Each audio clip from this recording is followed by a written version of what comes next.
City Commission meeting. So I'm going to call to order the Monday, April 13th, 2026 Royal Oak City Commission meeting to order. We're going to begin with an invocation given by Mayor Pro Tem Herzog, followed by the Pledge of Allegiance. I ask that you stand if you can, please. On Friday, NASA astronauts Reed Wiseman, Victor Glover, and Christina Koch, alongside Canadian Space Agency astronaut Jeremy Hansen, completed a historic 10-day journey traveling more than 250,000 miles from Earth. They became the first astronauts to journey to the moon in more than half a century. It was truly spectacular to witness. I know I was moved many times throughout this mission. The success of the mission demonstrated the extraordinary skills, courage, and dedication, not only from the crew, but from NASA's workforce and international partners. Reflecting on the experience, Reed Wiseman shared, "This was not easy being 200,000 plus miles away from home. Like before you launch, it feels like it's the greatest dream on Earth. And when you're out there, you just want to get back to your families and friends. It's a special thing to be human. And it's a special thing to be on planet Earth." Christina Koch offered another powerful perspective. A crew is a group that is in it all the time, no matter what, that is stroking together every minute with the same purpose, that is willing to sacrifice silently for each other, that gives grace, that holds accountable.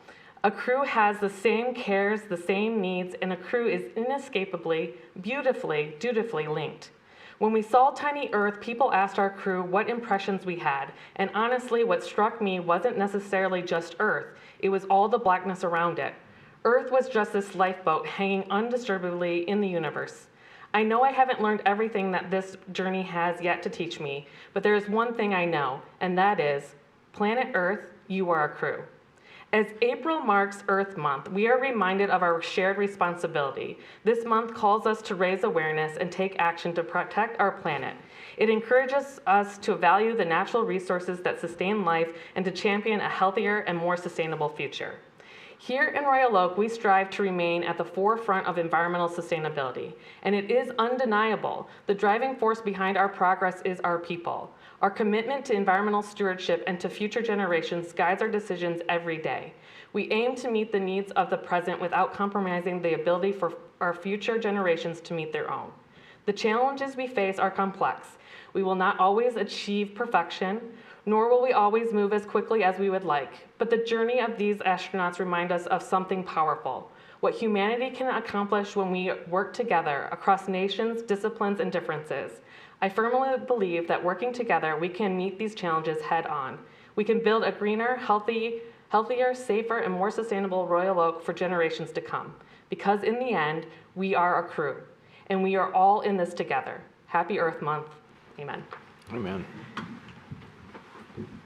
I pledge allegiance to the flag of the United States of America and to the republic for which it stands, one nation, under God, indivisible, with liberty and justice for all.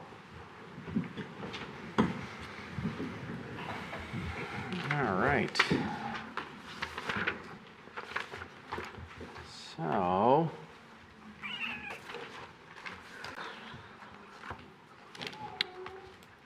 our next order of business is a resolution supporting Slow Mo Spring. All right, let me get to the... All right. Good evening and happy Earth Month. My name is Devin Dodge-Fry. I am the Sustainability Systems Manager for the City of Royal Oak. So I'm here today to talk about Slow Mo Spring, which is taking a new look on our previously No Mo May. So what we're looking to do here is we're shifting over to a more holistic approach for this time of the spring. So instead of just focusing on not mowing, we're really going to be adopting more sustainable lawn practices overall. The Sierra Club and Bee City USA, which we are at Bee City USA, they now recommend this approach. After a few years of research, they were seeing that a lot of participants in No Mow May were cutting down their grass to the bare bones after the month just to get things nice and tidy, which completely wreaks havoc on any habitat that you did create for that month. So this is allowing practices to go on a little longer, but not as extreme, which should be a win-win for everyone overall. So this is expanding the formerly 1-month campaign into a 3-month education campaign. It allows grass to grow slightly longer. So they're recommending between 4 to 6 inches, and to really help let the native flowers in your lawn flourish. This better supports our SCAP. It allows for reduced emissions for a longer time for our gas-powered equipment. Longer grass tends to lead to deeper root systems and a decrease in evaporation from soil. So this is all win-wins for us overall. For residents, what they need to know, this is once again a voluntary program for you to look into.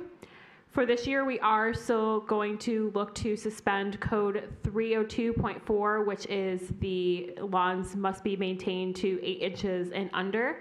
But once again, the slow-mo spring recommends it under that. So in the future, we may be shifting away from that, but we're going to keep it this year just to make sure that we are shifting appropriately.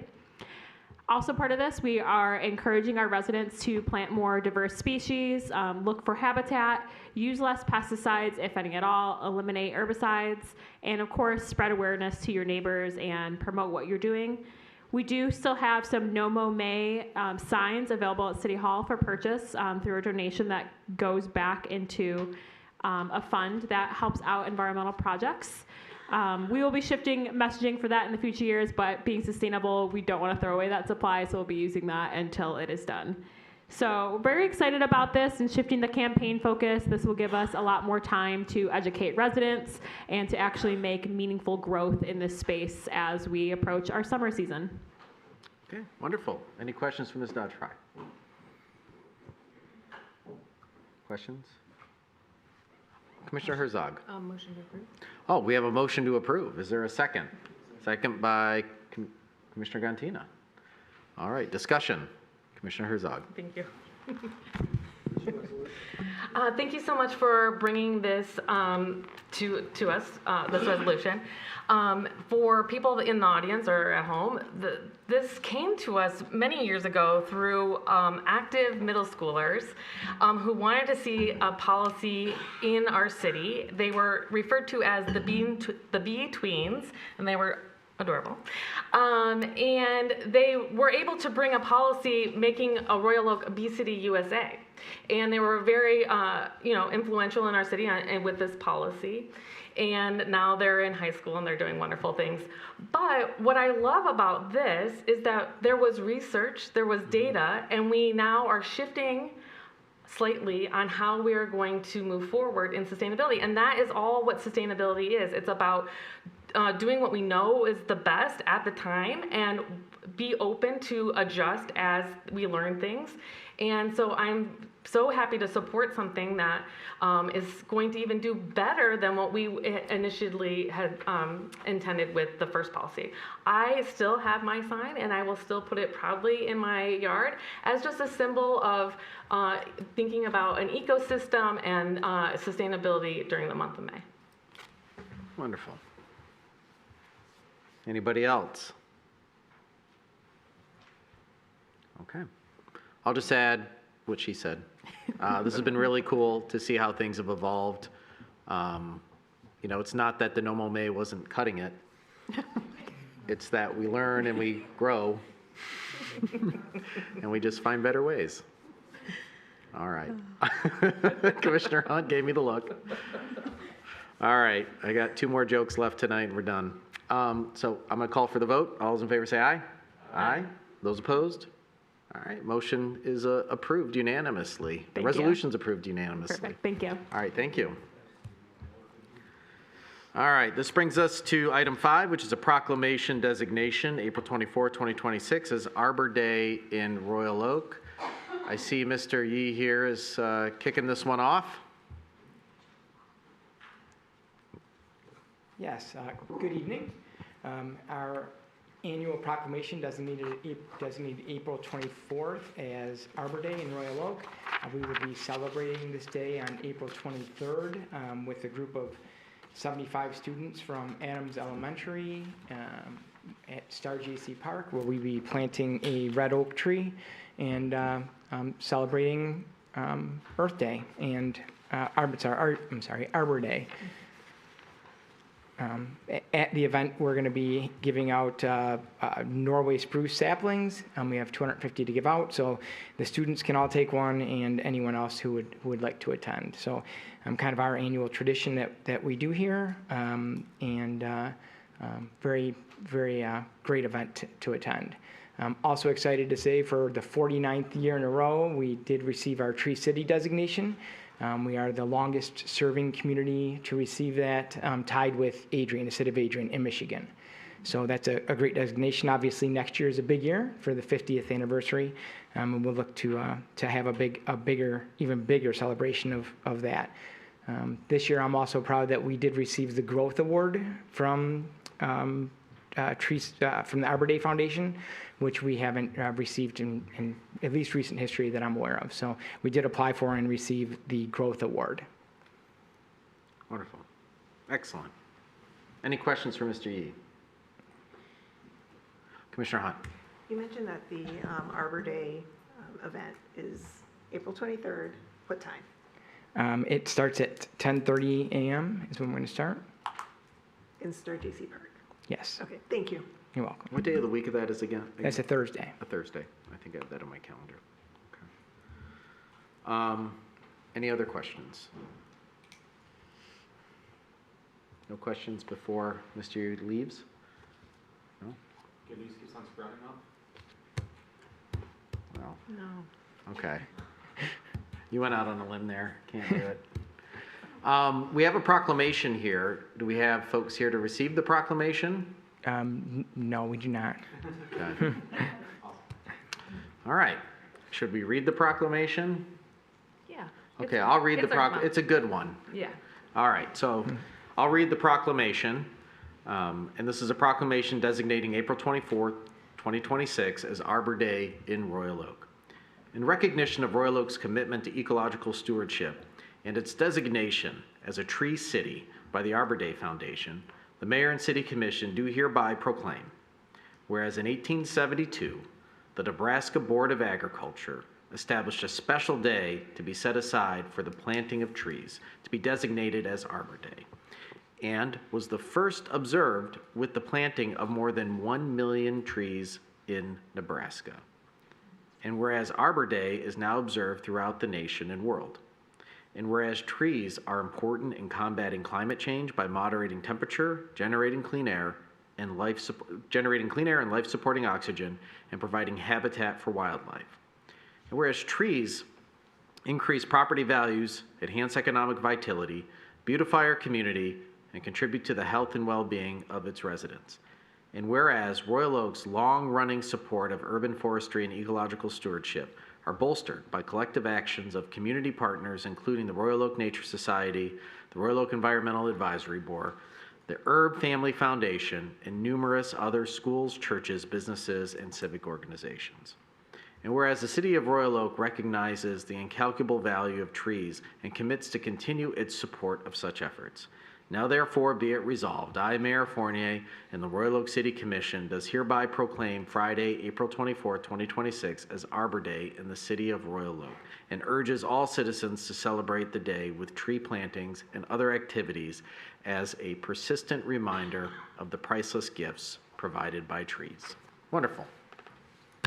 All right, thank you, Mr. Yee. And give a thanks to all the arborists and all the folks in DPS that are out there planting trees and, you know, finding the right windows of temperature, rain, and God knows what the Mother Nature gives us here in the state of Michigan in the spring and in the fall. And, you know, we're grateful for all the things they do, especially their tree planting. Absolutely. Thank you. Thank you.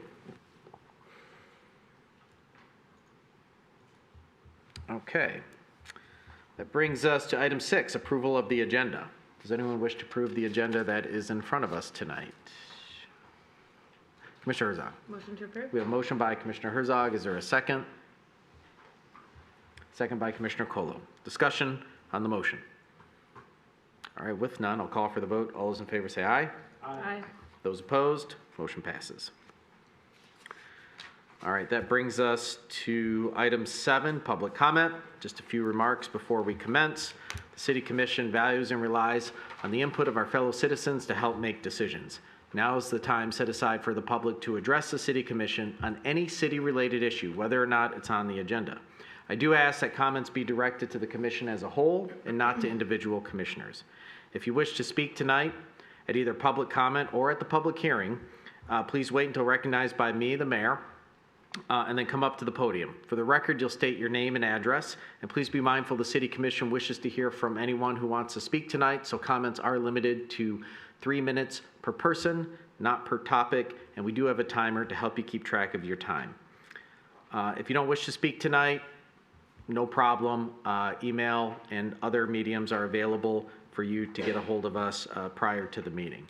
Please note the City Commission won't directly respond to questions that are raised at public comment. However, we are taking notes, and when that agenda topic is being discussed, we will ask those questions on your behalf. If your questions have nothing to do with anything on tonight's agenda, please make sure you check in with Ms. Judy Davids, our community engagement specialist. You can't miss her because just the aura of sunshine that radiates from her is so strong that you might be sucked into her gravitational pull, and she'll take your name and contact information and get with the right department head or city commissioner or mayor to get you answers to your questions. Often we can't solve a problem we're not aware of, and we can't answer a question if we don't know who to give the response to. So with that, who's first tonight? Yes, sir. Good evening, Mr. Mayor. Good to see you even when you're not eating. Kevin Sugg, 40-year plus resident of Oliver Road. For many years, I've worked with the Historical Commission members at the Orson Star House. For nearly 8 years, for nearly 8 years, I put on the Civil War Saturday there. My friends on the Historical Commission urged me to put in an application for one of the 3 vacancies. I did this in early 2025. Since then, I've waited. I've never received a confirmation of my application, not a thank you. I've heard the applications committee will meet, to review your application. Nothing, crickets, for over a year. I've searched the public records for the meeting minutes from this committee, and the last I found was 2024. Does the committee actually exist? I think I'd be a good addition to the Historical Commission. I'm a 20-year Civil War reenactor. For 15 years, I worked with and for the Henry Ford to put on the Memorial Civil War muster at Greenfield Village. I was responsible for verifying the historical accuracy of those allowed to participate. And I can tell you, the Henry Ford has high standards. I work with the Troy Historical Village teaching Civil War school children. I'll be there in May for 2 weeks. I've worked with the National Park Service to portray the Stanton Guard at the fort on Mackinac Island several times. I was a previous member of the Historic Fort Wayne Coalition for many years, taking care of the historic fort and the buildings there. I'm also the family genealogist and can trace both my parents' families back to the Patriots in the American Revolution. My mother's family was actually one of the first French-Canadian families to settle Detroit. And that leads to my first cousin, George Drouillard, who was the chief interpreter and hunter for Lewis and Clark. So I know history. Do you know where I was yesterday? I was at the Star House, greeting guests and telling them the history of Royal Oak. I understand how difficult it must be for you all to manage a city like Royal Oak, but does it really take more than a year to fill a vacancy? Just my question. I'd like to, like the gentleman Dane, I'd like to contribute back to my city as well, and I'd like to be part of the commission. That's pretty much all I got to say, other than Orson Star House is a real jewel in our city. If you've never been there, I highly advise visiting it. It's open on Sundays from 1 to 4, second and fourth Saturday every month. June 27th is our Civil War Saturday. Come on out and visit and see all the soldiers. We're actually going to have a real cannon that was captured by General George Armstrong Custer. Oh. So, thank you very much. Thank you, Mr. Sugg. And I saw our interim city manager here is taking notes, and he'll check on the application for you to see. Thank you. And just in case, if you can leave, in case something happened with the application, just leave your number with Judy in case it's an application issue and not a Yep. other type of issue. Thank you. All right, thank you. Chief, we might need your guys' help again this year with rapid unloading. Yes, ma'am.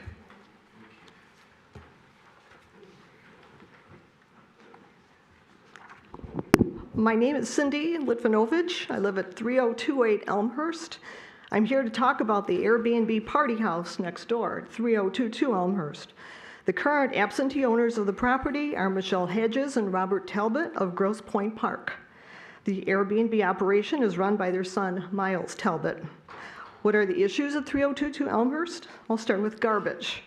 We've called code enforcement for 3 separate incidents of garbage on the ground after parties.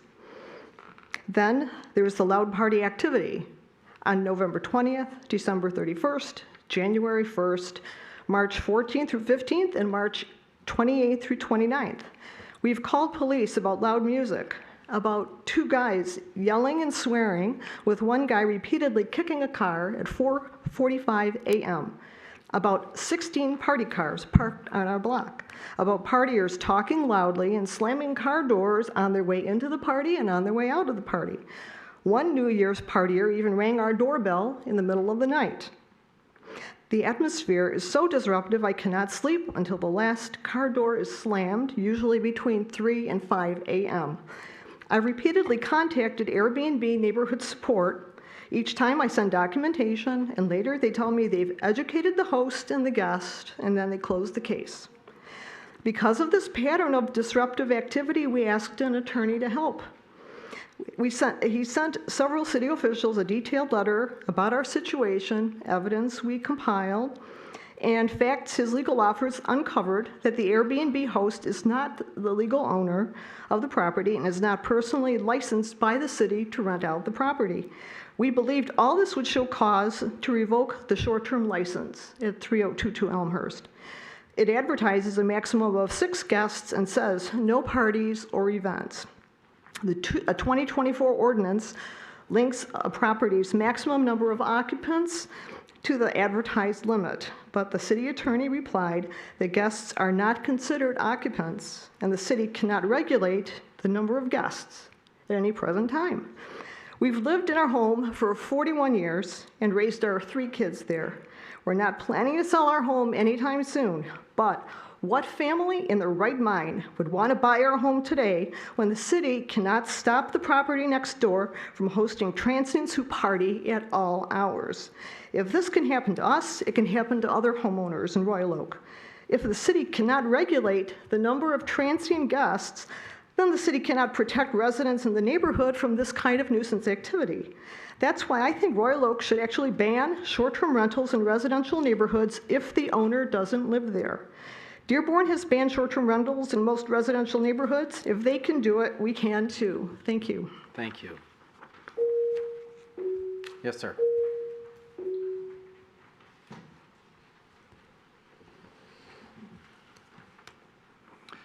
Good evening. My name is Ray Litvinovich, and I'm the co-owner of 302 Elmhurst. My wife and I have lived there for 41 years. Ever since the house next door to us, 3022 Elmhurst, has become a short-term rental, we've had nothing but trouble. Most recently, we've observed a pattern of large disruptive parties, leftover trash, heavy traffic, and parking congestion. Apparently, the extra party guests are not considered to be a violation of the occupancy limits set forth in the 2024 short-term rental ordinance. We are disappointed that the city is unable to use these repeated occurrences as grounds to revoke the owner's license, a penalty clearly provided for in the ordinance. The house may be classified as a short-term rental, but it really operates as a motel and a nightclub. Section 770-34 of the City Code outlines permitted uses within one-family residential zones. Motels and nightclubs are not listed. The only permissible short-term rental activity listed is a traditional bed and breakfast arrangement, which comes with the explicit requirement that the homeowner resides on the premises. A 2023 Michigan Court of Appeals ruling affirmed by the Michigan Supreme Court in 2025 determined that, quote, the act of renting property to another for short-term use is commercial use, even if the activity is residential in nature. Furthermore, several other court decisions have affirmed that short-term rentals can be prohibited within residential zones, since they do not constitute a residential use or purpose. Thus, it is my contention that non-resident short-term rentals are already barred from one-family residential zones by the existing Royal Oak zoning restrictions. Why are we allowing this disruptive commercial activity to continue in our neighborhoods? The city of St. Clair Shores apparently reached the same conclusion in 2018 when it started finding short-term rental activity based on the existing provisions of their residential zoning code. And if this interpretation isn't sufficient, then we should follow the lead of Dearborn and other communities and explicitly bar non-resident short-term rental activity from residential zones. Given all the problems that we have experienced, I believe this is the only enforceable way to protect residents from the excesses of non-resident short-term rentals. Anything short of this means we are favoring the rights of absentee owners and money-making guests over the rights of residents to enjoy their peaceful and quiet neighborhoods. And thank you for the opportunity to present my views tonight. Thank you. All right. Yes, ma'am.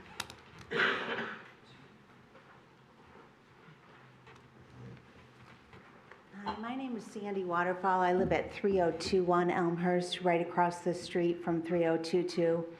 I just want to tell you guys, these aren't little parties. These are huge parties. There are people coming in and out all times of the night, loud cars. These aren't people from they're coming from all over with loud thumping cars, coolers, loud music, taking in boom boxes. They're leaving all times of the night. Cindy and Ray have lived there for 41 years. I've lived in the neighborhood for 32 years. I've never seen anything like it. Even nights after a party, there'll be young ladies coming out, getting into a thumping car, and the thumping car is screeching away. It's unacceptable. I rent from Airbnb around the country and have had the privilege from New York to California. I've been observant tenant when I'm there. We've called Airbnb. They're doing absolutely nothing. I can guarantee all of you that you wouldn't want that in your neighborhood on a Saturday night, on a Friday night. They're not even staying for 2 nights. They're staying for 12 hours to party. And so I ask you to give us some peace. All of us on the street are disturbed. We don't sleep. It's just a lot of commotion. So we certainly hope that you guys take a look at the situation and see what we can all do together to take care of it. Thank you. Thank you, Ms. Waterfall. Ms. Asher?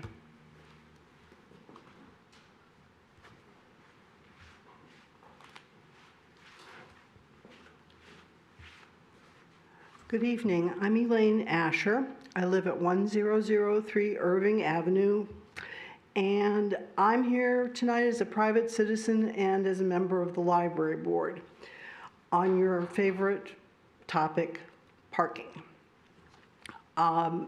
If you haven't already received a letter from the library board, you will. It has been passed on to the city manager, and you should have it soon. Since the lot out here by the administration building became a paid lot, the city employees have been parking in the lot that is free for 2 hours. When things were set up, it was that 2 hours was one of the things that was thought of was for library patrons. We have moms with strollers, seniors, all sorts of folks who can't find a parking place now because that parking structure is filling up too fast. The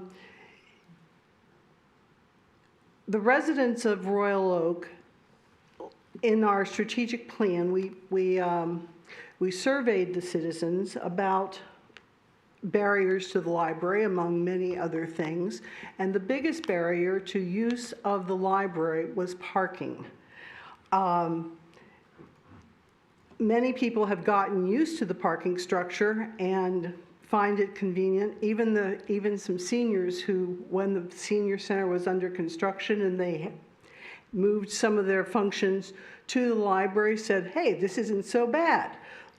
This is great. But anyway, we need that parking space, and I hope that the changing of this lot to a paid lot, this is just one of the unintended consequences that wasn't thought of years ago when that decision was made. And you'll look at it seriously and consider, because all the library statistics have been going up over the last several years when that parking was available. And we want it to stay that way. That makes the citizens happy. Thank you. Thank you, Ms. Asher. Anybody else wish to speak at public comment tonight? Mr. Ashley?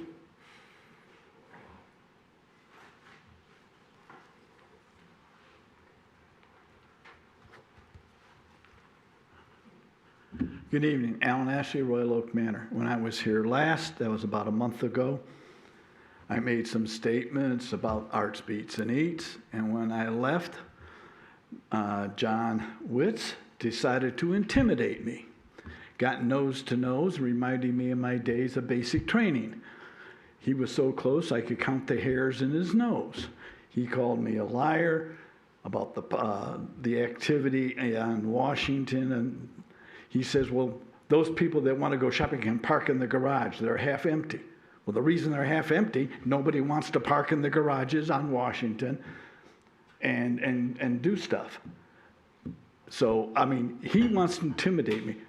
My instructors during basic were bad, and the biggest intimidator was cancer that I survived twice.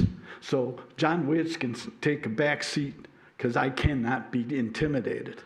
Since I can't call out directly to a commissioner, I will mention this commissioner on that same day got big old puffy chest like a peacock, spread wings, about asking the owners of 526, how's your business? They said, fantastic. I would like to inform that commissioner where 526 is. So if he wants to take notes, please do. 526 is on the corner of 6th and Williams. It is 15 feet from the entrance and exit of Arts, Beats, and Eats. Yes, it does a fantastic business.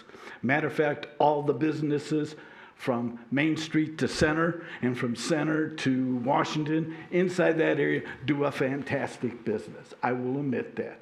What I'm talking about, and please take note for the commissioner, that I'm talking about from Lincoln to 2nd, including Sherman Drive. Those are the businesses that are most affected. So before this commissioner makes wild statements and say, see, I proved he is wrong, please get your facts right. Commissioner Kola, thank you. Okay, who's next? Yes, ma'am.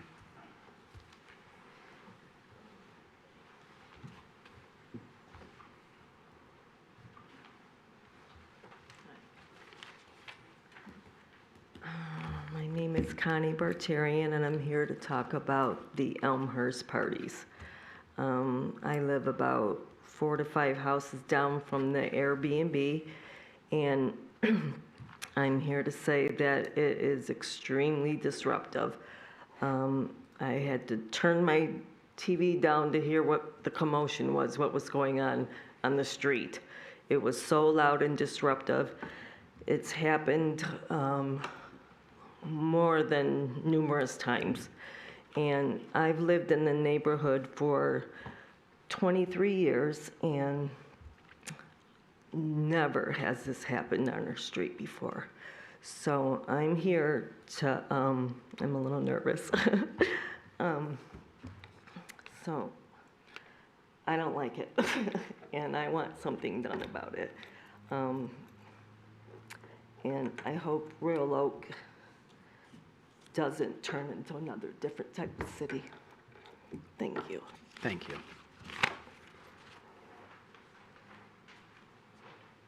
Ms. Bravotsky?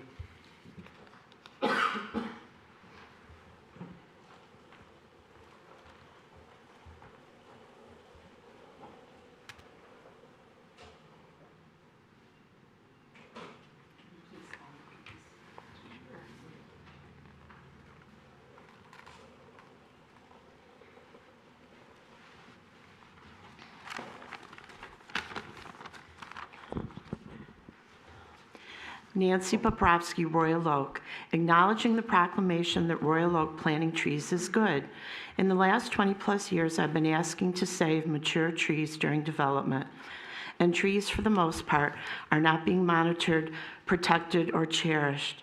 The track record pertaining to builders and development. Saving mature trees is not good. So I ask, starting with your proclamation, to rename and amend Arbor Day. Whereas Arbor Day will be called Arbor and Save Mature Tree Days, plural. Whereas when a mature tree is in danger of being stricken down for profit, dislike of said tree or laziness, the said developer must check in with the city first. Also, any known upcoming development will automatically not be able to start their project without perfectly good trees being possibly protected. Putting so-called calculated replacement money in a tree fund is never an acceptable replacement for a perfectly good tree. Properly watching and consulting developers on a regular basis is the key to successful saving of irreplaceable, priceless, mature trees. Of course, if a developer is dishonest and kills trees behind the city's back, a very high penalty must be paid to stop this destruction and disregard of the environment.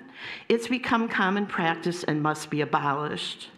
The pictures I've given to you are a present-day example in the last few months of reckless, needless clear-cutting. The construction and destruction happened at Lincoln and Troy for the apartment project. I respectfully asked the Lincoln Place public hearing to save any trees they could. Instead, they totally clear-cut and killed some possibly 100-year-old legacy trees. You have the pictures before and after, a pure tragedy. Please help the community and environment by saving irreplaceable, priceless, mature trees. Please remember and respect the fact that several saplings will never be a replacement or trade-off for a mature tree that has graced the earth for 50 to over 100 plus years. Thank you. Thank you, Ms. Bobrovsky. Ms. Wagner.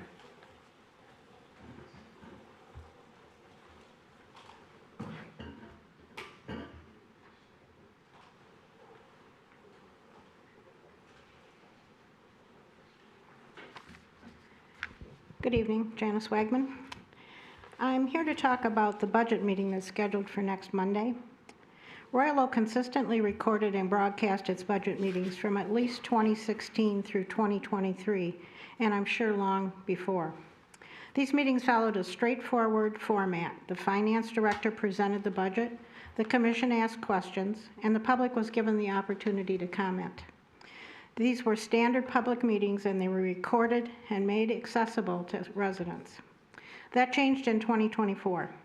The meeting was moved to the side commission room. It was not recorded or broadcast, and some documents were not available to be handed out to the public.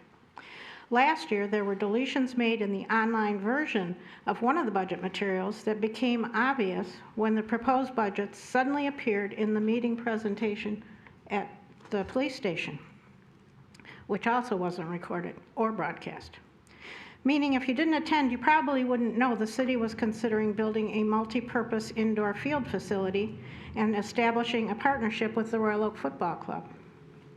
Now, I understand that this year's meetings will also be at the police station, not recorded and not broadcast. I understand these may be classified as work sessions, but the format remains the same: formal presentations, commission discussion, and public comment. These are the meetings where the actual evaluation and decision-making takes place. I also understand that space and the number of department presenters may be a concern. However, those constraints can be accommodated, like it is in so many city meetings, without limiting public access, whether through the use of the presentation area over there, assigned seating at the front, or having presenters come to the podium like I'm doing now. This is done in many other city meetings. In surrounding communities, budget discussions are still made publicly accessible through recorded meetings, allowing residents to follow the full discussion, not just the final vote. In Royal Oak, without recording or broadcasting, residents are effectively required to attend in person to understand how these decisions are made. This goes beyond access. It's about sacrificing transparency in the decision-making process. I'm asking for the City Commission to restore that transparency to residents that it had for years, instead of limiting access to only those people who are able to attend. Thank you. Thank you, Ms. Wagner. Anybody else wish to speak tonight? Yeah, Mr. Stutham, come on up.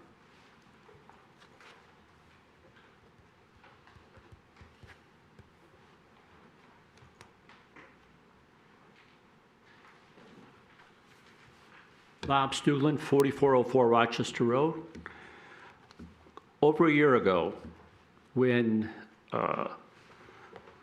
it came up about Genesee and Rochester Road, that development, Mr. Cowan, who was a representative of that development, promised that the legacy trees there would stay. They're all gone. Now, we heard of reasons that happened, but he talked to this body, and he should come back and tell us why the promise he made then wasn't kept. Now, I appreciate some of the council members that have met with people from that area and are working to get trees replaced. But the person who made the promise should come up here and explain to the people in the audience why that promise wasn't kept. Now, let me refresh people about that project. It was a vacant bank building. The property was zoned for 16 units. You arbitrarily, unanimously let a 42 unit apartment building be built there. 300 people in that neighborhood, 4 blocks around that neighborhood, almost to a house, signed the petition opposing that project. Went ahead anyways. Right now, if you go there and see it, that 4-story building towers over that neighborhood like the Colossus of Rhodes. But the Colossus of Rhodes was one of the great wonders of the world. This is one of the great blunders of Royal Oak. It's disgusting, it's overwhelming, and it's not done yet. Top of that, part of Rochester Road is going to be closed for the next few months, either in the north or south, I don't remember which. That means all those trucks, all those cranes are going to be coming down Genesee Street, the same street that those people begged you not to build this there because of the traffic, because of the lack of parking that you've proposed. Now, today we're celebrating Arbor Day. It would be great if Mr. Cowan apologized to this body for cutting down those 4 legacy trees. One of them was probably 100 years old. But let me just get back to what I said before. I do appreciate the 2 council members that are trying to replace those trees. I really do. Thank you. Thank you, Mr. Stuglin. All right. Anybody else wish to speak tonight at public comment? Going once. Going twice. All right. We're going to close public comment and bring the meeting back to this side of the table. That brings us to number 8, the consent agenda. Does anyone wish to pull anything off tonight's consent agenda? Nobody? Does anyone wish to make a motion on tonight's consent agenda? Commissioner Gantina. Move to approve? Is there a second? Second by Commissioner Herzog. All right. Discussion. With none, I'll call for the vote. All those in favor say aye. Aye. Those opposed, motion passes. Okay, that brings us to consent agenda. So that brings us to item 9, which is the March 2026 Traffic Committee resolutions. We have our outstanding city engineer, Holly Donahue, here to present 3 matters. Yes, thank you, and good evening, Mayor and Commissioners. As mentioned, I have 3 proposed resolutions for you tonight. This is from our March 24th Traffic Committee meeting. So our first item was a request to look at safety issues at the intersection of Blair and 6th. A resident there had requested a 4-way stop due to some issues with sight distance at the intersection. So we did the traffic counts, and while this intersection does not meet the necessary warrants for crash history or for volume of traffic, the analysis did show that sight distance is inadequate for drivers if they're sitting at the stop signs for northbound and southbound Blair Street there. So to remedy that, we could either remove a lot of parking, which is kind of what's shown up here. About 12 spaces would have to be eliminated so that you can see far enough down the street to make a safe turn. Alternately, we could just turn this into a 4-way stop, and that is what the committee is recommending here. And as we were looking in the neighborhood, we also noticed there were a couple of those T intersections where the east-west direction is open and you should stop if you're the north direction there, that didn't have a stop sign. So when we see those, we like to get those fixed at the same time. So I also have in the resolution just at Altadena and 5th and Rembrandt at 5th to put stop signs there for those T intersections. Our second item, this is at North Altadena, just south of 12 Mile Road, where we have a traffic signal. The concern here is that cars are parking a little too close to that traffic signal, and it can get really congested and difficult to get around the parked cars and trigger the loop for the traffic signal. So people will just sit there without the traffic signal ever giving them the green light. And so the recommendation here is simply to just move the existing parking restriction signs a little bit further south, about 25 feet, so that there's more room to maneuver there. And then we also want to move the existing stop bar a little bit to the north, closer to the crosswalk. Again, just so drivers have a better sense of a way to trigger the detection loop for the traffic signal there. And then our final item was a little bit of a bigger review. This is for East Lincoln Avenue between Campbell Road and Stevenson Highway. This is a road segment that we're planning to do in 2032, so we have a few years before we do any major improvements here. But the concerns that were brought up were just speeding in general, safety along the corridor, and then also a request to look specifically at the intersection of Kenwood and Lincoln. So when we looked at just the overall traffic measurements for Lincoln, unsurprisingly, we have an 85th percentile speed of 32 miles per hour, traffic volumes of around 4,500 vehicles per day. That's very consistent with what we've seen on other parts of Lincoln. We did look at the sight distance at this specific intersection shown here at Kenwood and Lincoln. And similar to the previous item, the sight distance is inadequate and it can be difficult to either cross over Lincoln there or to make a turn safely. In this intersection in particular, we looked at the 10-year history, and I think it was like 7 or 8 crashes. So we're seeing it keep happening. So something is not working well here. So for now, this is not something we want to wait till 2032 to fix. We want to put something in place now. So we're recommending getting rid of parking near the intersection there. So that's all the areas in red would become no parking zones, essentially, with some new signage. So that people sitting on Kenwood can now see what's going on Lincoln a little bit better.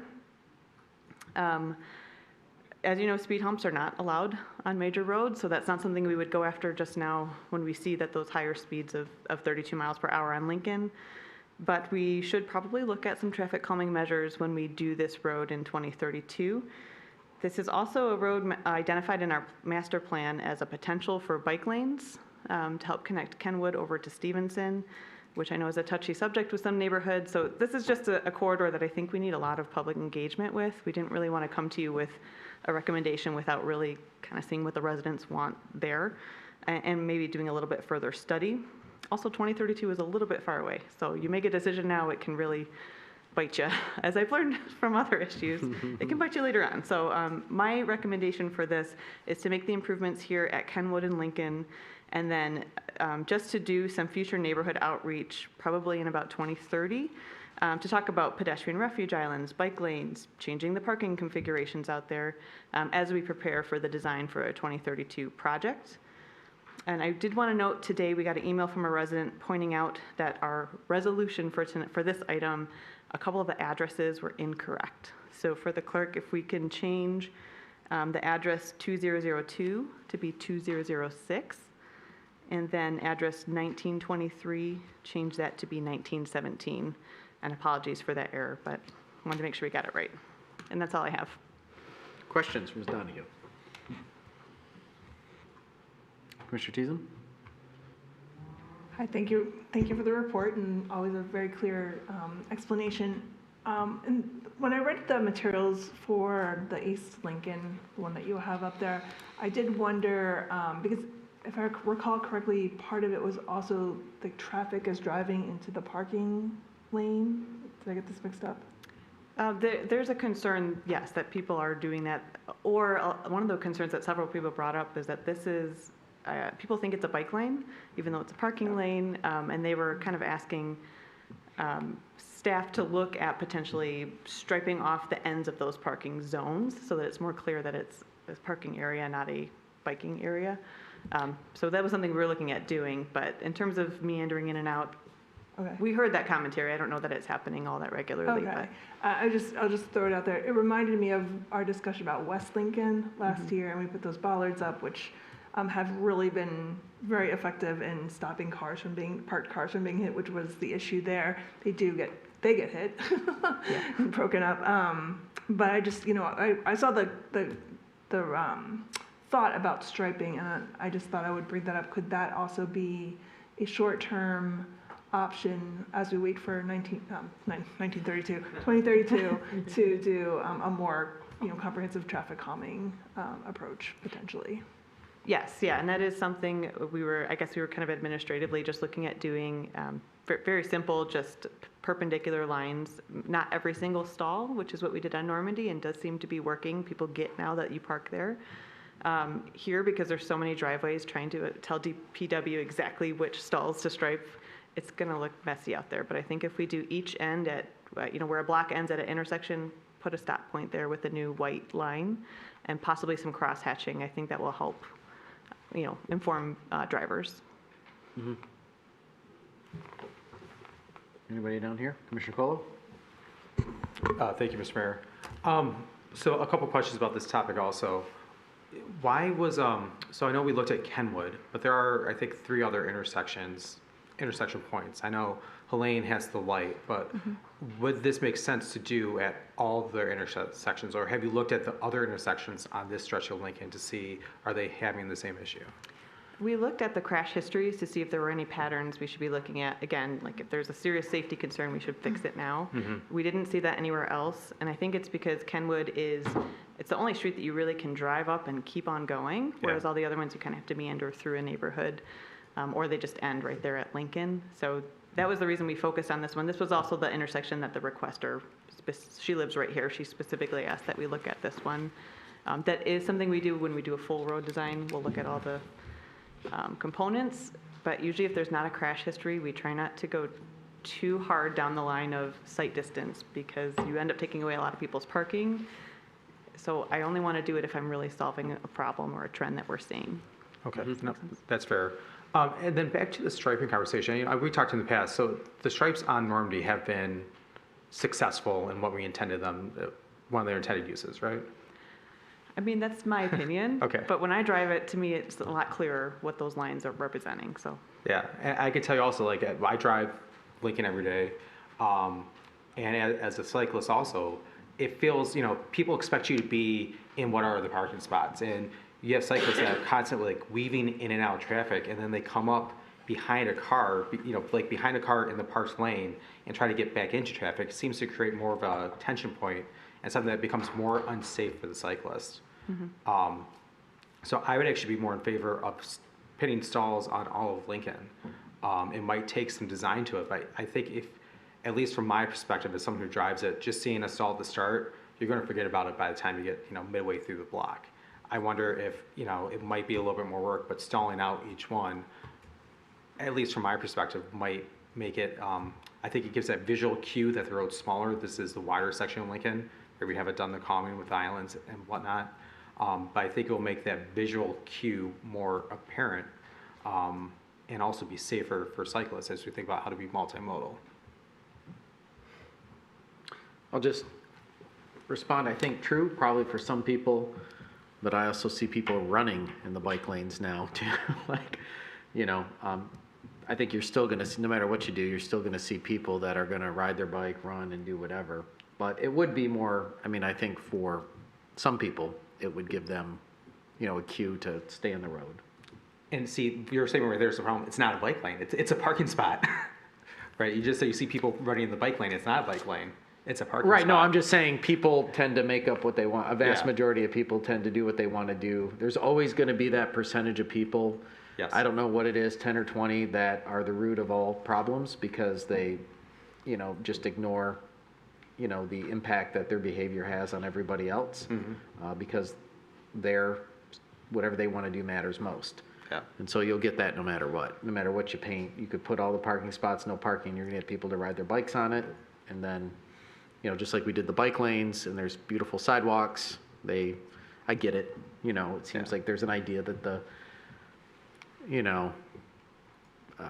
pavement in the road is softer on your heels than on the sidewalk. But, it's like, it's aggravating when you ride your bike, you're like, hey, ring your bell. So I don't know. I think, I do agree. I mean, it doesn't hurt to go the extra mile. It just matters, what does it cost? Yeah. How hard is it to do? And then do you have an issue where people are like, oh, I can't really park in front of my house. Maybe they could have, and they're over a line. Do they get a ticket? Don't know.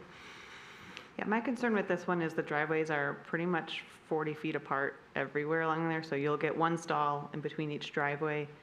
Again, it is doable. It would be challenging to maintain over the years. I would recommend that we start with just the end caps, perhaps with some cross hatching to make them stand out a little bit more. Because I agree, if you're walking or riding a bike, it takes a while for you to get to the next block. But if you're driving a car, you get down that segment pretty quick. So I think you'll see those end caps at each intersection like every 30 seconds or something as you drive. So yeah, just my 2 cents. I drive very slow down that stretch, so I wouldn't. Sure you do. Thank you. Okay. Anybody else? Any questions? Any motions? Commissioner Colo? I move approval of all recommendations as presented. Yeah, motion by Commissioner Cole. Is there a second? Second by Commissioner Hunt. Discussion? All right, call for the vote. All those in favor say aye. Aye. Those opposed, motion passes. Thank you, Ms. Donahue. Thank you to the Traffic Committee. All right, this is a request, number 10, for an amendment to Warden Park license agreement. Mr. Murphy.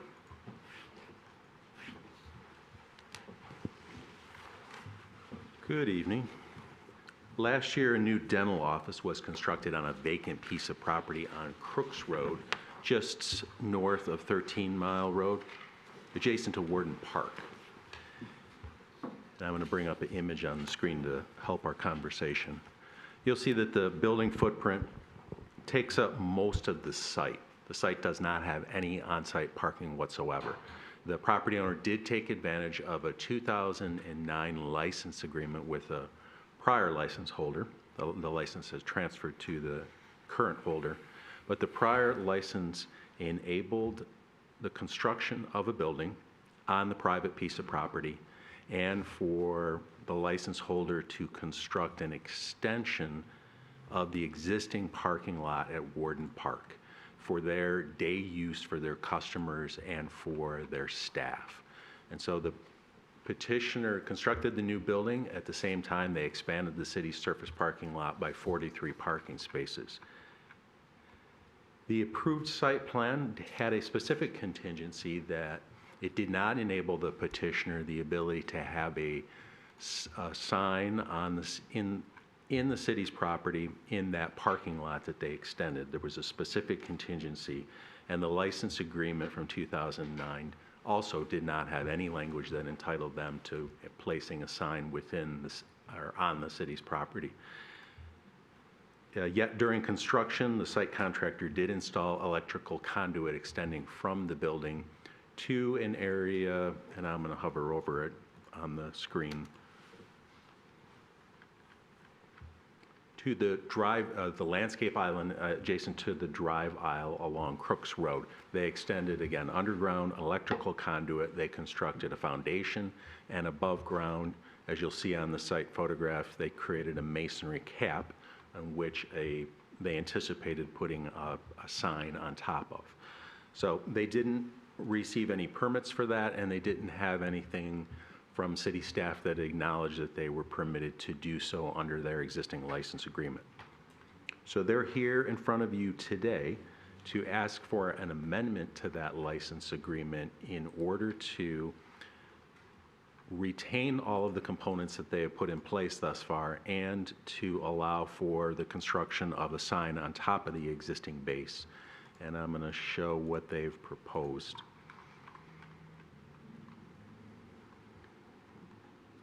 They have offered to provide up to 50% of the total sign area for content related to the park. Again, the sign that they're proposing is within the city's, on city property within Warden Park.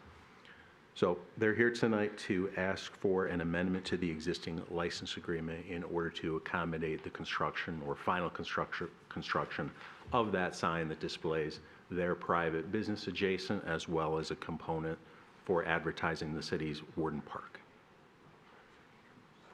Questions for Mr. Murphy? Commissioner Herzog. Thank you. So when this went through the city, I don't know, did it go to a planning commission or ZBA or anything? I don't know the process of things. Sure. In 2009, the prior private property owner did receive site plan approval for a building of very similar footprint as to what's been constructed. That property owner was the individual that came in front of the city commission at the time to obtain a license agreement, again, to create that parking lot for their private use during the day. That property owner did not move forward with construction of that building, obviously.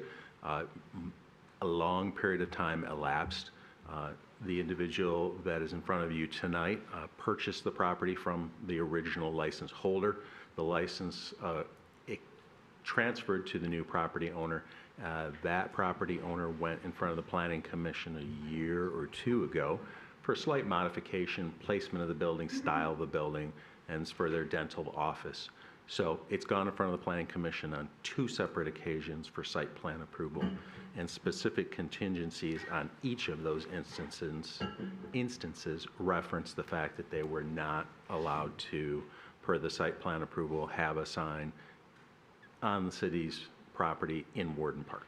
So there was discussion about not having a sign, or it just wasn't on there and so they know not to have a sign? It was explicitly referenced as a contingency, recommended contingency by staff, and the Planning Commission agreed to it in both instances. It was actually, the signage is also not referenced in the license agreement itself. So very much a clear language of being known to the original license holder as well as what was communicated to when the license transferred to the new owner. Okay, and then I have one more question.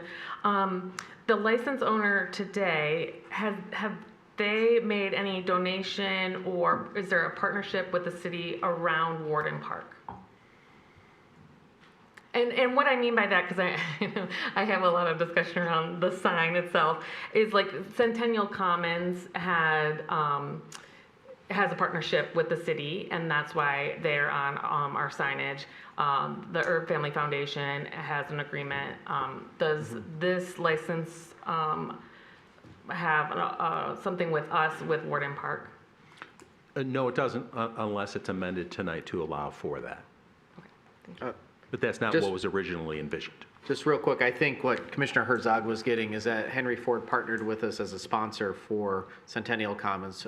Herb Foundation, a sponsor for the Arboretum. There's no sponsorship agreement here, but there was the construction of 43 additional parking spots, correct? That is correct, yes. Okay. The investment of that, yes. Yeah. Yes. Commissioner Hunt. I just want to make sure that I heard you correctly. During the discussion about the current property that's there now, the current building that was built during this last iteration before Planning Commission, there was discussion that a sign would not be a part of the construction. Is that correct? Yes, and it was shown on their approved site plan and their construction drawings that they were going to install a sign on their private property. So that's what was depicted on the approved site plan and the construction drawings. It was only revealed to staff by passerby when we noticed that there was something constructed, a base constructed on city property. Okay. And that was made known to this owner? Yes. Okay. All right, thank you. Commissioner Teasum. Okay, so we're here tonight because a sign has started to be constructed, and somebody else came to us to let us know that that was the case. And so if we went back in time and this, the petitioner wanted to, they changed their mind and they wanted to do this sign, what would that procedure have looked like at that time? Do you know what I mean? We're here sort of after, partway after the fact. What if it wasn't after the fact? What would they have had to do? I would believe it would be the appropriate same pathway, an amendment to the actual license agreement, obviously prior rather than after. And has the planning committee been at all involved in this? Would they have been involved with this? It seems like that might have gone to planning in that situation. No, It but just come to us? not since the current circumstance that we find ourselves in, no. But would they have if they were seeking approval beforehand? Not necessarily, since it's on city property, it's Okay. subject to your purview as entering into a license I see. agreement and those terms. Okay, thank you very much. Commissioner Herzog. I have another question, kind of follow up to Commissioner Cheesum's. So if they came forward and said they wanted a sign, is there room on the private property to have a sign? So we would have caught it, they would have made the decision. Is there room for that type of sign? Yes. Commissioner Gantino. I just want to clarify, I believe what you said earlier is the site plan that was approved at planning did indicate the sign on the private property, correct? Yes, and while the sign ordinance and the zoning ordinance are two separate ordinances, oftentimes petitioners do depict signage on their approved site plan. It was depicted on the site plan, and it also was depicted in the exact same location, in the exact same manner on the construction drawings that were brought in as well. And for the drawings brought in for permits for signage on the property and electrical. Okay, thank you.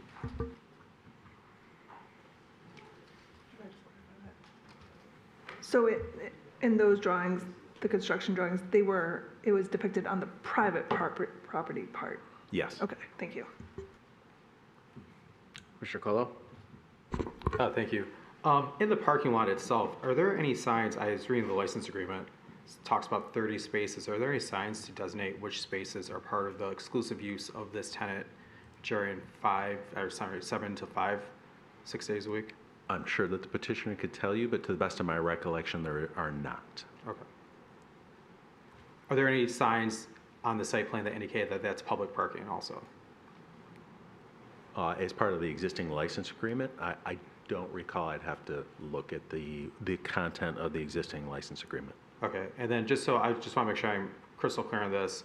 The site plan is currently in non-compliance. They are not in compliance with their existing site plan? Well, they're not in compliance with the I think they are in their site plan because that's their private property. This is on public property, so therefore it's only part of the license agreement. Yeah, but that they submitted as part of the site. Well, they wouldn't have submitted anything as part of the site plan on public property other than the parking. Well, they constructed it, so they got approval for the site where they constructed the parking. Surely, tell me your department looked at that. Yes. Again, the two components, the private property and the city property. Yeah. The site plan illustrates both because it functions in totality. The one depends upon the other. But what can be placed on the city's property is exclusively governed by the license agreement. Okay. And hence their request to amend it. Thank you. Commissioner Gantino. So is it fair to say it's not uncommon for the certificate of occupancy to be issued despite the fact that the site plan was not fully constructed as per what was approved? Meaning they finished the project, the sign as indicated on the approved site plan on private property did not exist, yet the project was finalized, the C of O was issued. I'm assuming that's not an uncommon thing for something like that to happen. Correct. They met all the building code requirements. They, for their private piece of property, they complied with building and planning code requirements, engineering requirements. and the engineering division hasn't, to the best of my knowledge, hasn't finalized the permits associated with the work on the city property in Warden Park because the notation that it's not in compliance due to the fact that the portion of the sign is now there, which was not allowed for. Yep, all right, thank you. And just on that, Mr. Murphy, I would think that the absence of a sign is in compliance with our sign ordinance. So it wouldn't have been, you know what I mean? It's kind of a weird situation where like, oh, you didn't have this sign, we're not giving you a COO. It's like, well, the absence of a sign is, you know, meets the minimum standard. We can apply the ordinance requirements to the private piece of property. Once they start utilizing the city property for something that's not governed under the license agreement, then it's not in conformance. We don't look at it in terms of being conformance with an ordinance. We look at it in terms of being conformance with what you approved for a license agreement. Commissioner Herzog? Okay. I'm trying to follow. So there's a sign ordinance. And does this sign that they proposed fit within that ordinance? Yes. Commissioner Chisholm? Do we know when this was built? Was it built at the same time as the building, or, okay. Yes. So at the same time as the building, obviously the building and the parking lot improvements were constructed at the same time. So when they had the parking, when they had the area dug up to create the parking lot, the conduit was installed underground at that time in order to allow for the electrical to be extended to the location that you'll see on the screen. And you'll see rising out of that masonry cap an electrical box that caps off the electrical component. Commissioner Gantino? Just trying to spatially understand everything as well. So where this monument sign is located is a new curb cut. This is all part of the parking lot extension that was built by the applicant, correct? That is correct, and it's shown in this yellow bubble area on the screen. So the darker yellow or the light brown is the building, and then you'll see a thicker line on the drawing. That is their private property. And then the darker gray area is the parking lot that they constructed in Warden Park. So you are correct that is this image on the screen is depicted at this location at that drive entrance off of Crooks Road.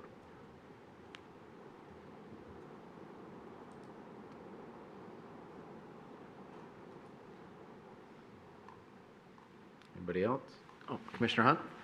Can I ask, if you go back to the map, if you can show where in the original plan on the private property the sign was designated? Right, okay. Yeah. So it's on the other side of the building? Correct, and Closer it's shown to Windermere? in this bubble area. It's still bubble shown, but they took off the element of there being a sign there. And it was the same size. The same type of sign? Thank you.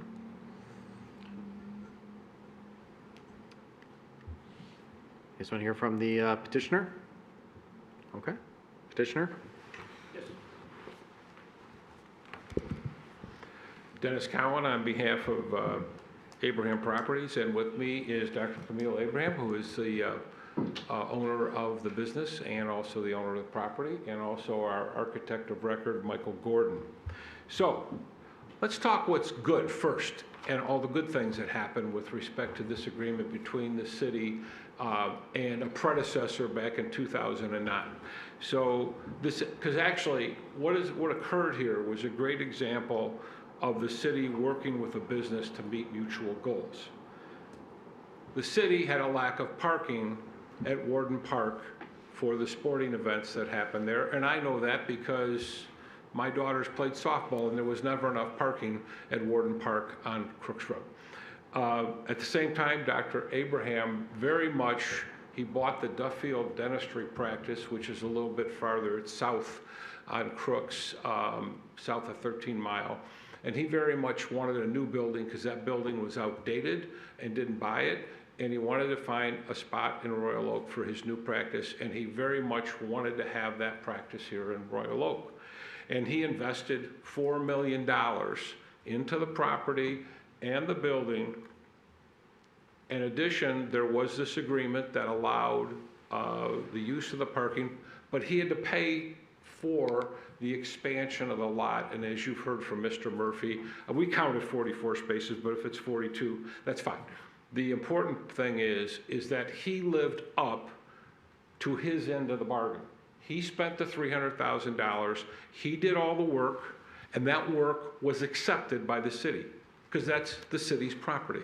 So the city got the benefit of the bargain, as well as Dr. Abraham got the benefit of the bargain, which is we've got a great new business, which built a new building, and we have an addition, an excellent addition to the parking lot in the low 40s for additional parking. And as a matter of fact, as we were talking today, when the doctor left his office already, around 4:45 already, the parking lot was already starting to get built up because they had baseball practice, there was soccer practice going on, so it's an active park.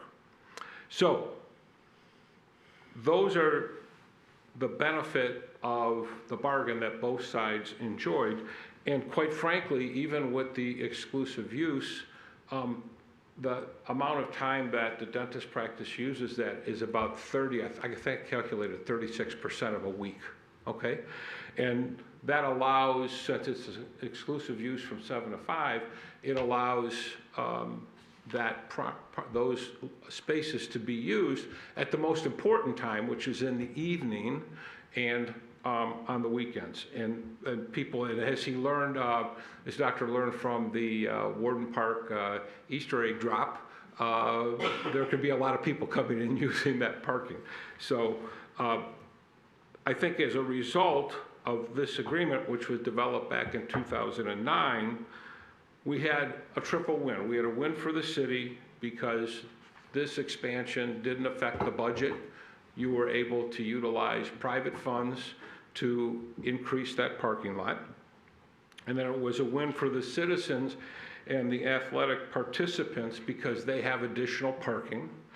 And it was a win for Dr. Abraham and his patients who could stay here in Royal Oak.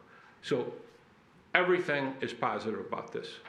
The one thing in all the work that went into, because you have to understand, he's a dentist, he's not a developer.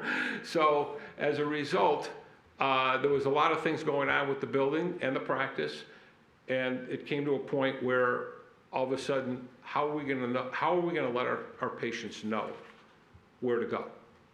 And the wayfinding sign made the most sense where it's located. The difficulty that happened was that at the time, late last fall, when the parking lot was going to be done, the doctor was informed that if he didn't install the conduit now, he would have to rip up that asphalt parking lot. And if any of you know anything about asphalt, once you rip it up, no matter how good of a repair job you do, there's cracks, there's seams, and the asphalt starts to go. So that was the basis for doing that. You'll notice that the sign insert has never been put in, okay? And there was a little miscommunication, I'm not gonna go into all the details, between the sign company and Dr. Abraham. Sign company didn't realize they were on public property and that they were also gonna have to, they thought they could go a normal course through a sign permit. They did apply for a sign permit, your BSNA records show that, and that's when it all came together. They learned there's actually a license agreement for this, and so we're not gonna be able to do the normal course. And then we immediately then wrote a letter asking the city to amend the license agreement. So there was no ill will or anything sneaky going on or anything of that nature. This was just done in the common course. There was some miscommunication, and Dr. Abraham isn't happy about it, but it's happened.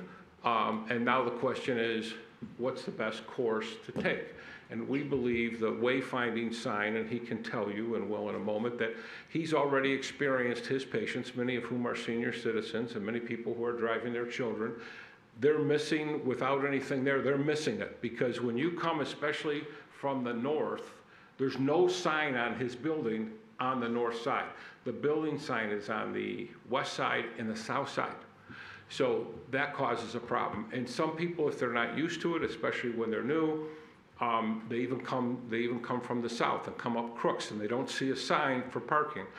And he's also concerned about it because He loves the location, loves the city. He doesn't want people going and parking on Windermere and walking over, because that's something that absolutely should not have to happen.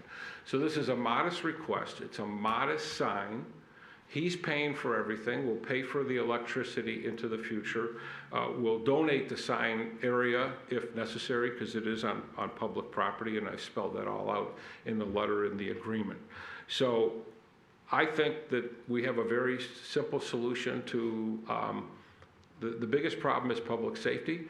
We want people to know to go in there for the sign who are coming to the dentist's office, because what happens if they bypass it and they don't go to that parking lot?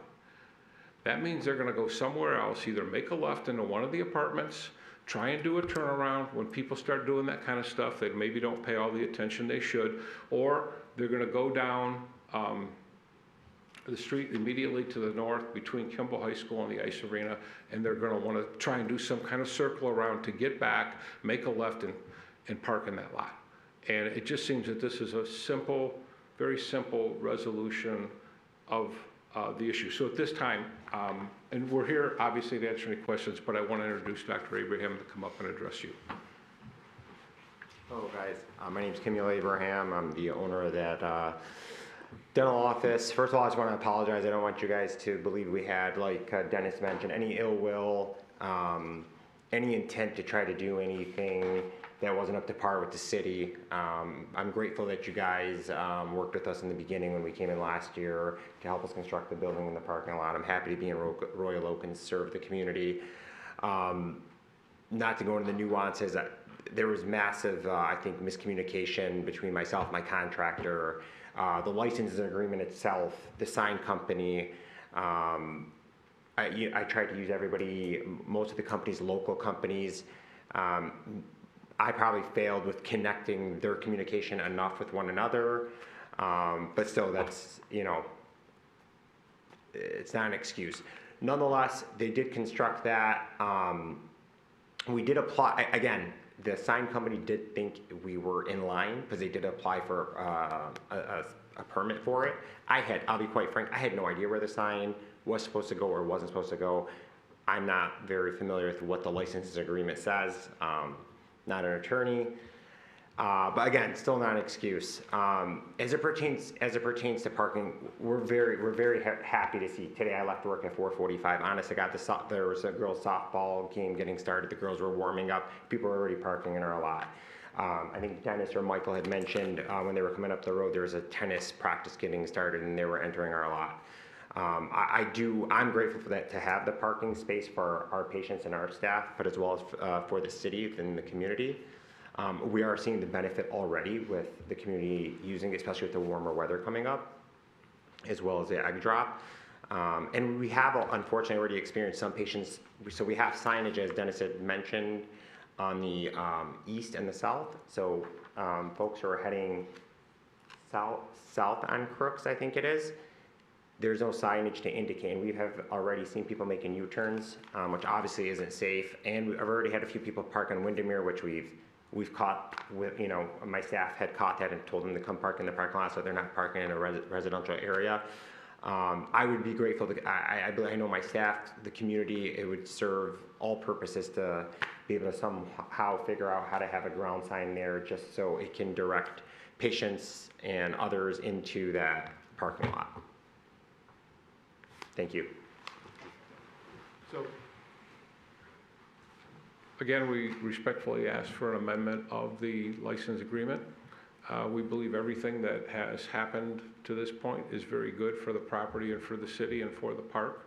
And we believe that everyone would be best served by allowing a wayfinding sign in that monument area. It won't block any vision if people need to pull up to the driveway to look either way when they're pulling out or anything of that nature. And the sign does meet regular ordinance, sign ordinance standards.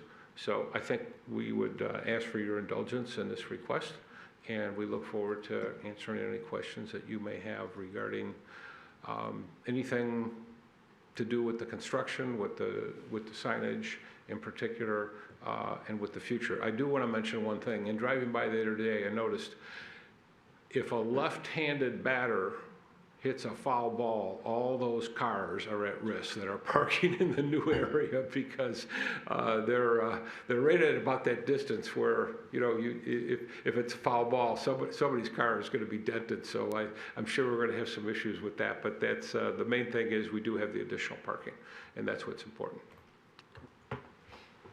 Commissioner Colo. Sounds like you just offered to buy some nets. Yeah. So I'll just start by saying that it's a beautiful build out. You did a phenomenal job.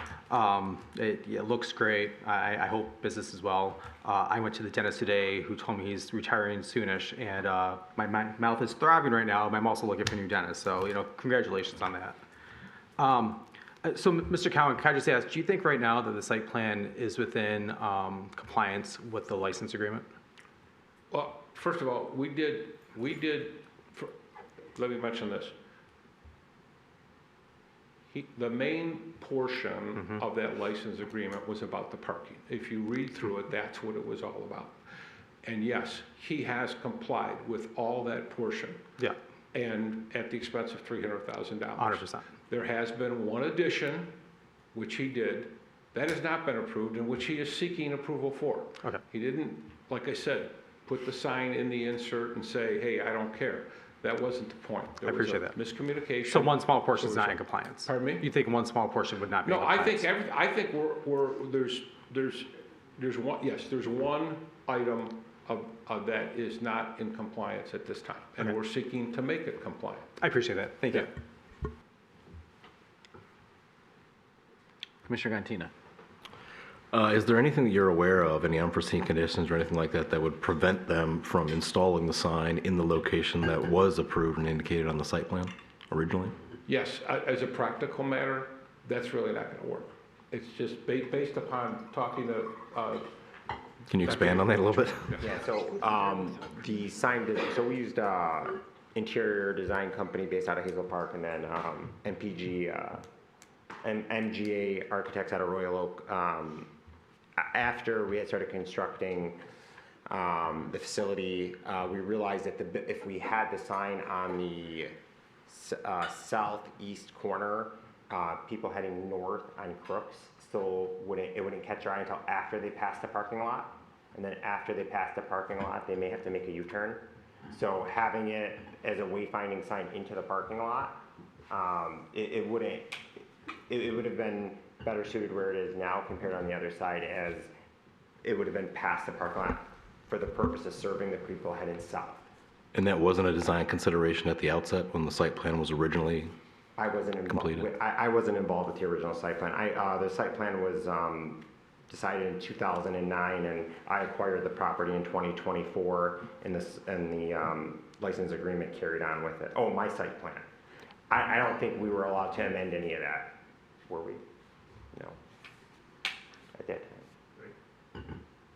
So again, whatever considerations for wayfinding and the signage in the original site plan that was approved, showing the sign location at the southwest location, there was not thought around how visible that would be? For me, no. I'm going to be quite honest with you guys, I had no idea what the sign was. I had no idea until we started the construction, and they started, as the construction started, and I started walking the property more as they started putting up studs in the parking lot, digging out. Then I started asking questions because they would have the blueprint kind of all over the place, and I would say, oh, what's that? What's that? And then they would start to tell me, I'd be like, okay, can you? So as the project continued to go on, I started to learn more and more where things were. And again, there was some miscommunication. We based on communication with the team I was working with, they thought that that sign being placed there was okay at that time, being moved to that location.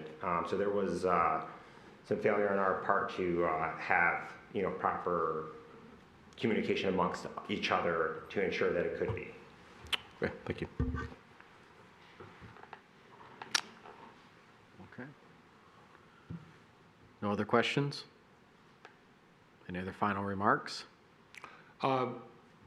Yes. Again, I just want to reiterate that I think everything about the license agreement and everything that the doctor has done with respect to a beautiful building and building the actual parking lot has benefited the city, and he has benefited also, and the citizens have benefited. So again, we're coming to you to try and put this one aspect into compliance that has both signage for the dentist office and to acknowledge Warden Park. The agreement does allow parking lot signs. It says that in the agreement. This one was not specifically approved for that location. We admit to that, and we apologize for it. But at the end of the day, it's where we're at right now, and we really believe that that is the appropriate place for a wayfinding sign. Putting it on the corner of his property, and I wasn't involved in it, and I don't know how that all happened, but putting it on the corner is not going to indicate to people that they should use that driveway and come in to park for the dentist's office. So we think this is a practical resolution to it, and we, again, ask for your indulgence to amend the license agreement. Okay. And we'll remain here to answer any other questions that may come up. Thank you. Thank you, Mr. Cowan. So, Commissioner Gontina sits on the Planning Commission. I suspect you guys don't watch every Planning Commission, but I do take the petitioner at their word that there's confusion with the sign companies. We see this time and time again in more even egregious situations. We had a gas station that got all these signs that were, way bigger than expected, and it's just it is an issue. Okay, I'm not blaming or faulting anybody. I'm just saying that we do see confusion, and it makes sense that Dr. Abraham is a dentist and not an architect, and not he bought a practice, and I take him at his word that, with humility, said, I don't know what's going on with the drawings. That's why I hire lawyers, architects, and sign people. And then I started to walk the property and noticed this probably isn't the best idea, gave some direction, figured everything was good. And so whether that's right or wrong, I do take the petitioner at their word.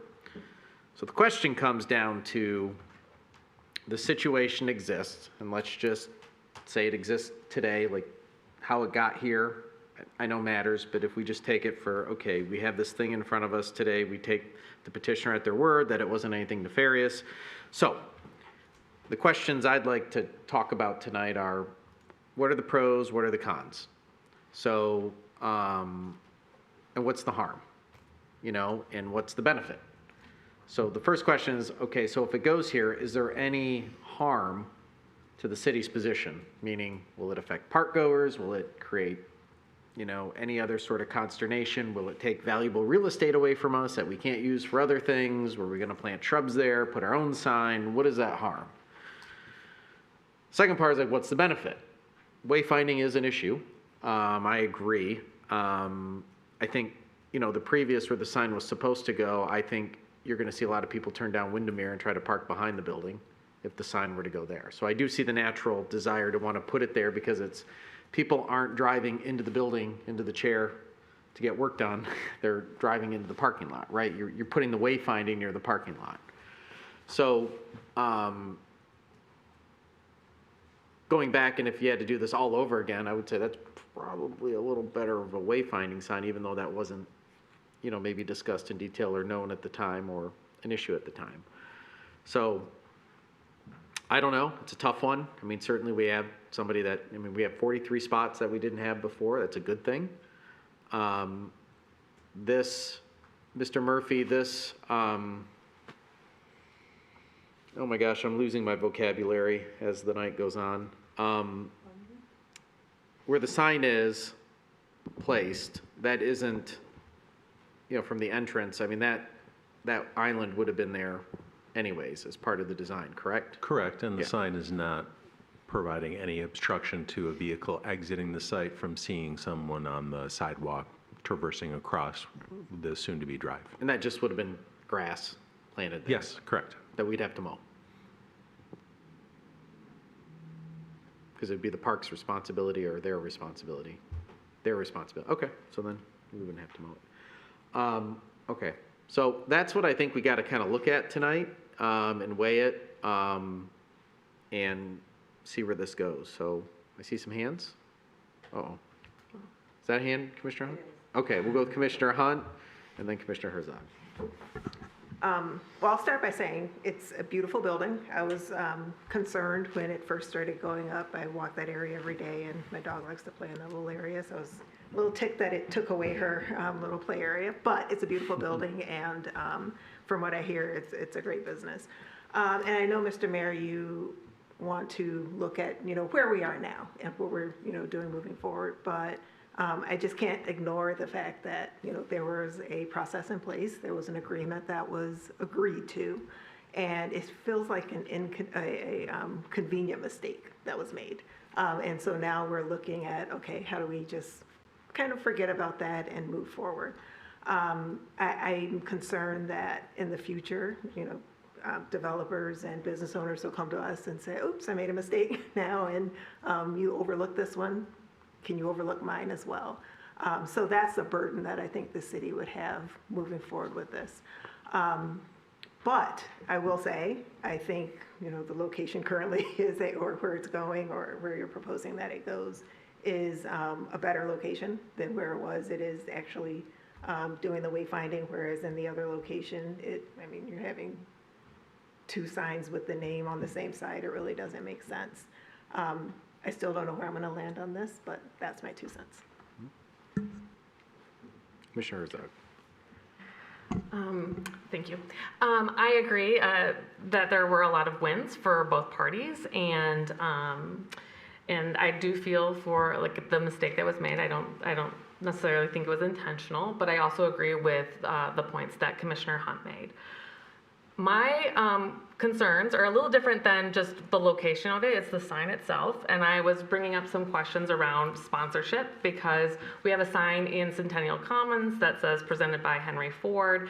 And that shows that there's a naming opportunity. And so with this sign, having Warden Park on there, it kind of looks like there was a naming opportunity for your dentist, your business. And that partnership, that's how people will perceive it, and that partnership isn't there.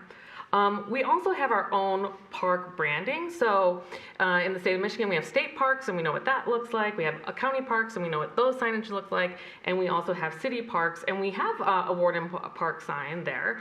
And that shows where the ownership is, who's the responsible party there, and where taxpayer dollars go to. So I think that while that is a lovely sign, it doesn't fit within our branding of our city that has 52 parks that we celebrate as many times as we can. And then Warden Park is kind of a really unique, in a really unique position. It's primed for a really great public-private partnership, anyone out there listening, for softball and baseball, or for hockey, or for soccer. So that would also take away naming opportunities for the park if we were able to get something really happening at Warden Park, because it is so large and that is such an active space already. So I have more concerns with how the sign itself. Okay, those are fair. Commissioner Colo? Thank you. I echo a lot of what I just heard, but actually my bigger concern is this is a bad license agreement. It sounds like everyone agrees that this license agreement from 2009, which no one here had anything to do with, thought it was bad. And it sounds like they're in non-compliance right now, and actually the license agreement calls non-compliance termination. So we could just start over. I don't think we want to be heavy-handed about it. I think, personally, I look at those spots. That's a very active park. We talked about this before. We talked about there's softball going on right now. And it's only April. It's only going to get busier with softball coming up. Soccer on Saturday is crazy at that park. There's a ton of little renegades who are, 5 and under, running around there. So I would want to look at a way to maybe right size this agreement so that the city has a couple more benefits. In which case that sign, I think that sign's more acceptable if it said Warden Park parking on it, and there wasn't a limitation on the parking at any given time. And maybe we could try that out for a year and see if that's acceptable to the doctor's practice. If it's not too burdensome on the 30 spots, that you anticipated needing, that we're not driving out, and come back in a year and revisit that. But I think if that sign, once again, said Warden Park parking, showing it's a public lot, because it's on public space, then I think that's a good way for us to, get our toes into seeing, does this work, is this working out, and is this the model that we can use going forward? So that'd be my recommendation tonight. If we change anything, I would want, and I'm not moving anything right now, but I'd say that we should make a change to this license agreement to include that to be public parking and then allow the sign with some verbiage like that. Commissioner Gattina. So I have a few issues, few things I want to say. First is I have a real issue with the contractor. I am a contractor. I read blueprints all the time. The fact that this change was made without any understanding that it could have potential ripple effects and complications, I have a really hard time believing that an experienced professional, which I'm sure your contractor was, could make that error. Yet it happened. Commissioner Hunt pointed out the fact that there was a process in place, and Mr. Murphy pointed out that it was specifically stated that signage was not to go on the public property. So those two items in and of themselves, I have a really hard time with this because we shouldn't be here talking about this. There's enough checkpoints in place in standard processes where this should not be a conversation today. The other concern that I have, the Commissioner Hart pointed out as well, is the precedent that this sets. I don't disagree that you didn't have any ill intent, that there's benefits to the city in the parking that you put. But who's to say the next time this happens, we won't be having the same conversation with a similar mistake that was made, or someone wanting the same consideration for the same relief to place private business signage within public property. So that's a concern of mine. I think right now it is a little bit confusing to residents the way that the sign is designed. The fact that it says Warden Park on it doesn't necessarily indicate to residents that it's still public parking. Perhaps there's verbiage change for the sign that could help with that. But as of right now, that's my biggest concern is this, and please don't take any offense to this, this is not your parking lot. This is the city's parking lot that you have the use of. It is still public parking, albeit only after 5 p.m. and on Sundays. But I think it's the way that sign is right now, it is a bit confusing to residents, and the driver for signage should be wayfinding. It certainly helps wayfinding to your business. I think it potentially confuses wayfinding for residents to utilize that parking for the park. I think those are the points I wanted to make. I think all good points. I'll just kind of add my 2 cents to it that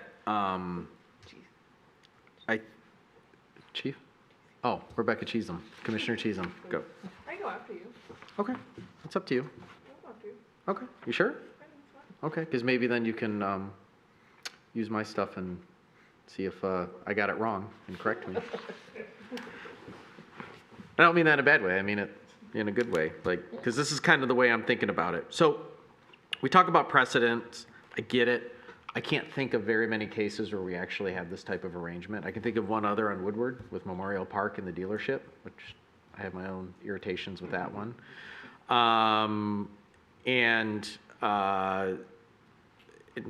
are kind of other agreements with public, use of our land and all of that, which again, I have some irritations with in terms of those terms, but I lost those votes many years ago, and I accept those contracts for what they are today.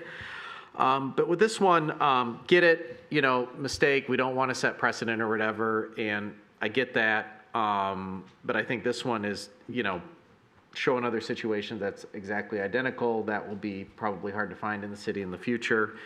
And I think, I do think, I guess my point was in the beginning, yes, we should consider how this came to be, but I don't want it to distract from even mistakes by a petitioner can benefit the city, right? So you don't want to, I don't want to say cut off your nose to spite your face, but even though we're in this situation, okay, let's talk about right now, this second, what's best for our residents. And if we believe that wayfinding is better in this particular case, or some variation of this case, then we should seriously consider that and put a lot of weight on that, right? Even though we may not like how we got here today, the important thing is that we don't want to make a bad situation worse, right? We just want to, fix the vase a little bit here.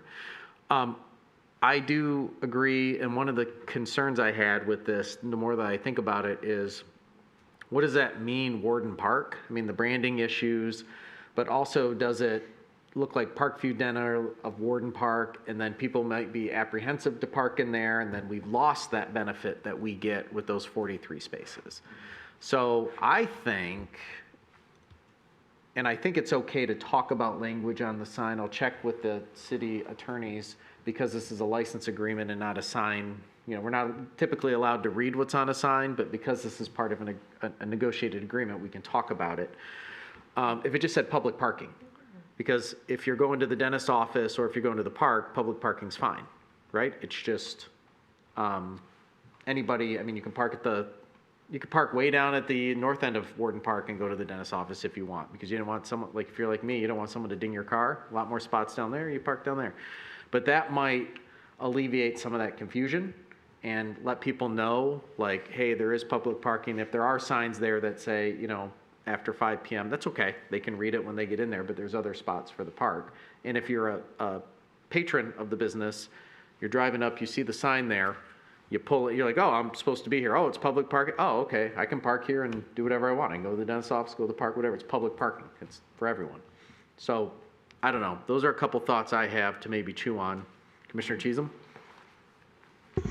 Thank you. I'm going to echo the statements of a lot of my colleagues up here, but I want to say, so the approval of your plan, I was on the body when that came before us, and then I drive up Crooks quite a bit, and I saw the building come to fruition, and I have to say that was one of the moments where I'm like, oh, I got to see that beforehand, and now I get to see it now, and I think it's a really lovely building, and the way the lights and the glass part shine through it, like it actually really brought me joy to see that building.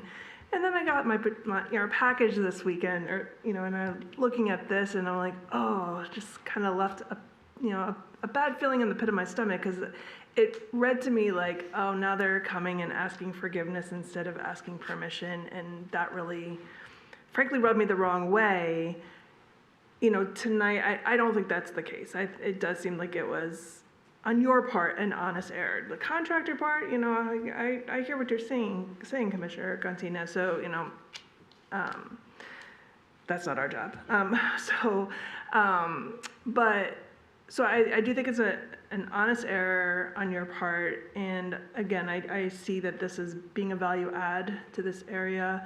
The parking is another value add, the additional parking spaces that you've created for this park and for the community to use.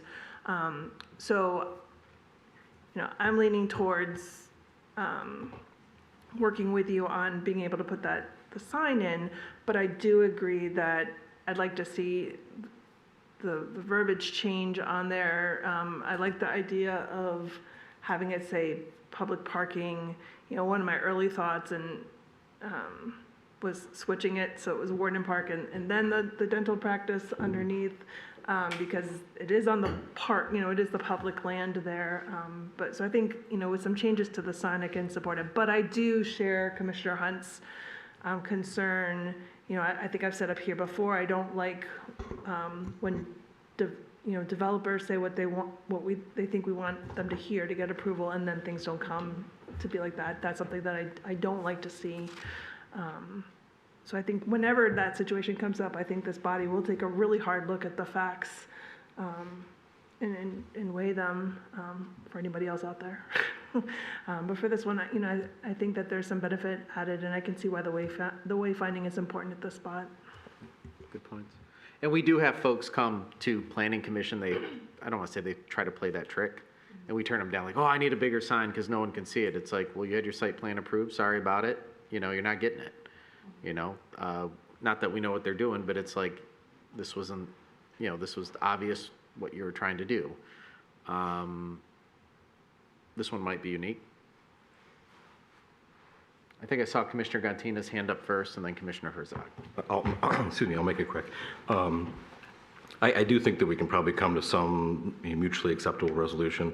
Mr. Mayor, you mentioned something about simply stating public parking on there. I do want to, in Mr. Abraham's defense, reiterate the fact that the license agreement does specifically state for their exclusive use from the hours of 7 a.m. to 5 p.m.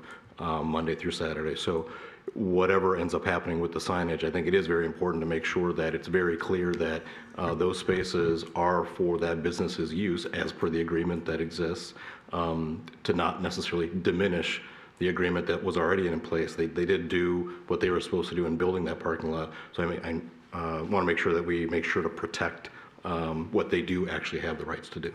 That's a very good point. Commissioner Rizzo? I have a question about the verbiage of the sign. Does it, if we wanted to change that, does that go to sign commit? I don't know. Sounds so stupid.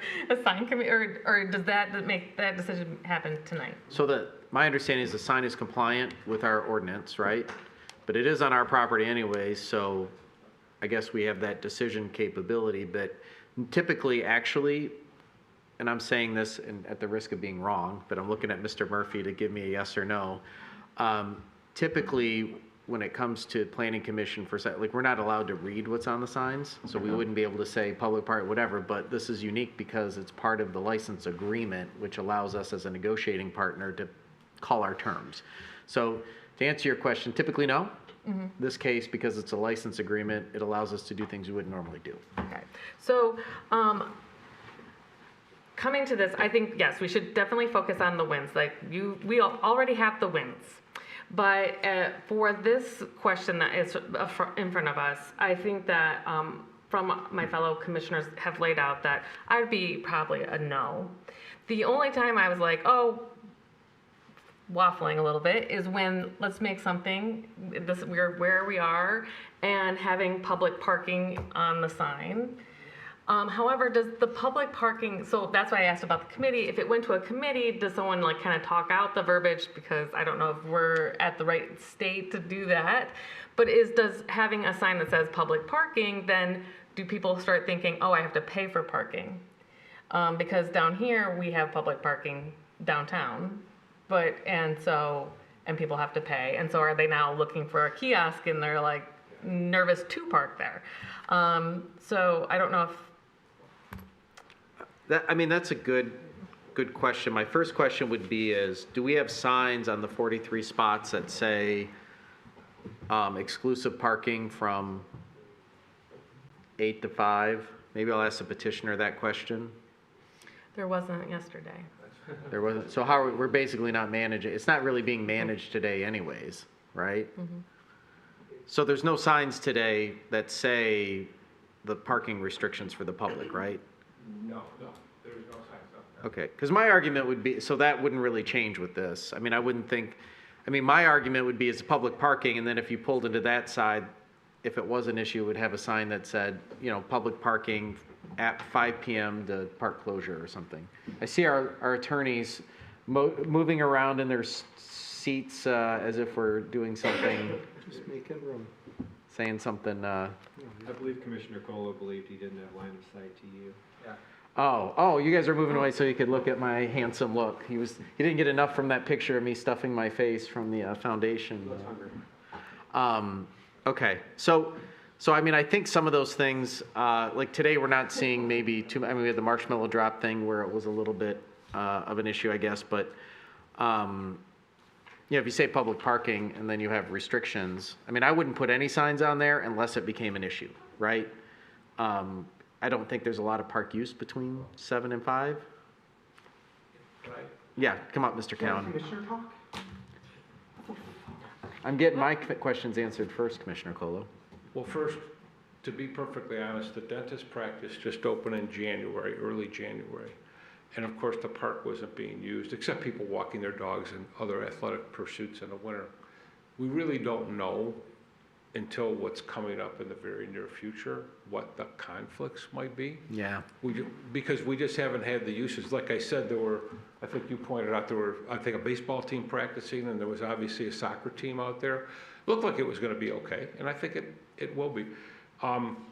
But if you are expressing a willingness to work with Dr. Abraham and our team, if we could come back in a couple weeks with maybe some different signage proposals, and maybe we could work one of those out, or if you tell us to work with the interim city manager or the city attorney, and or city attorney, and address some of these issues. You have said pointed out some things, and I think we could come up with a resolution that would be satisfactory to both parties and come back in a couple of weeks with that information. Okay. We'll take that statement and hold it for a minute. Sure. And I'm just trying to find I think, Yeah. we've heard and we've been talking and, we've heard what you've had to say individually and collectively. And I think that'll give us some, it'll give us some pause and we understand what some of the issues are. But I do think it is important that there is an element of the Parkview Dental being on the sign, as well as if we want to say Warden Park parking, which I think might be a good idea. There's, the alternative of having, the small, like 8x14 signs, that are up in the grass or Yeah, yeah. whatever. I don't know if that's really going to do the trick in terms of, that may be in terms of letting people know what the rules of the road are there. But in terms of the wayfinding, that won't do anything because people can't see Yeah. those signs. The wayfinding is really the issue, and just allowing people to know that that's a place they can go to without going somewhere else. Right. That's really what's at the. Well, and there's two for- things of the wayfinding. There's the wayfinding Right. getting there, but also too, we don't want people to think that that's also the private exclusive parking of Parkview Dental. So I think having something there that designates like, yeah, you can park here, you know what I mean, for park use. Well, we'd have to put the Yeah. hours in, because that's what's in the agreement. The agreement does say that there's an exclusive Yeah, use. and hours Right. are, and Right. that's what I mean, I think there's a Yeah. solution you have to come up with, because we're, in the agreement, it says And it may- specific hours. Right, it may be a combo of that, maybe Right. the wayfinding sign and then these other signs that we put up, which are Exactly. similar, you know the sign I'm talking about. Yeah. It's probably about this big, usually in green or red, to be consistent with the city, and just saying what the, dental parking during these hours and everything else is public parking. I think we can accomplish that. So maybe we can do a combination of that addresses that issue, so that there's no confusion by people. And I want to reiterate, the doctor has been a good neighbor. He followed through on everything he said, and I know there is some concern about precedent, but keep this in mind. What he said he was going to do, he did. A lot of times, some of the situations you may be talking about is people didn't do it at all or did something they weren't supposed to do. He did what he was supposed to do and is seeking to be in compliance. So that's different than a lot of other situations that you see and that I've seen. So I think that hopefully that is something that you look upon it favorably, especially the main thing of spending the money to improve the parking lot. I think that was a very big plus in doing that in the right manner.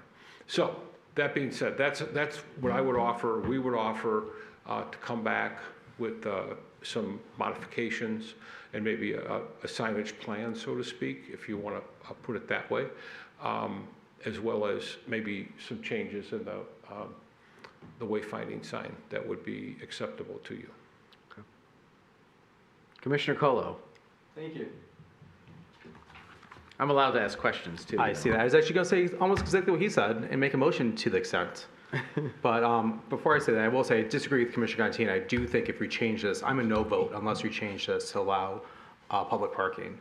And I do that on a one-year trial basis also to see how that impacts the practice as opposed to the other way around.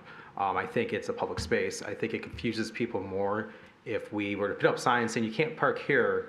Are they going to go to the rest of Warden Park and think that all those other spaces that we have to the north of it are also confined to those hours? I'd be worried about that.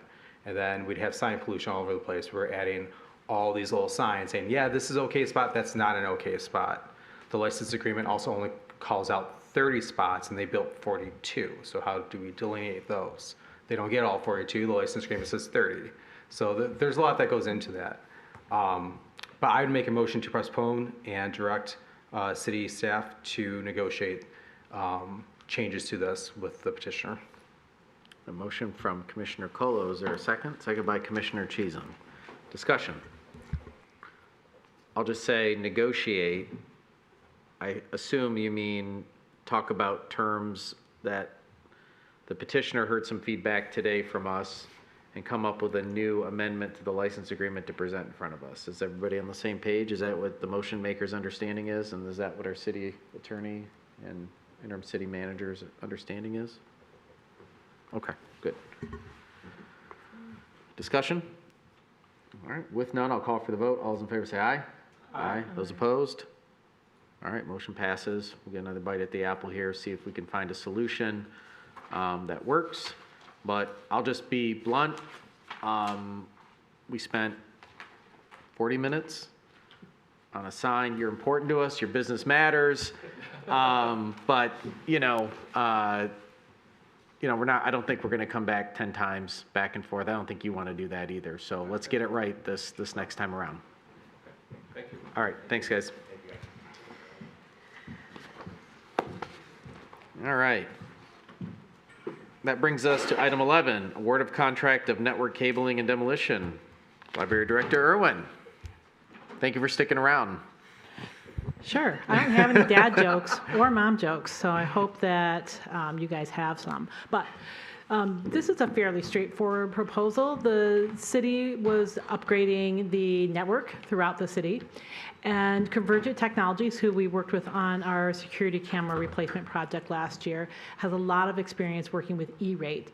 E-rate are the universal service funds that are available to schools and libraries only. And they said they could get us money for the network upgrade in the library. So we worked with them and we put for the RFP. They analyzed all of the results, and Newkirk Electric is a preferred bidder on this.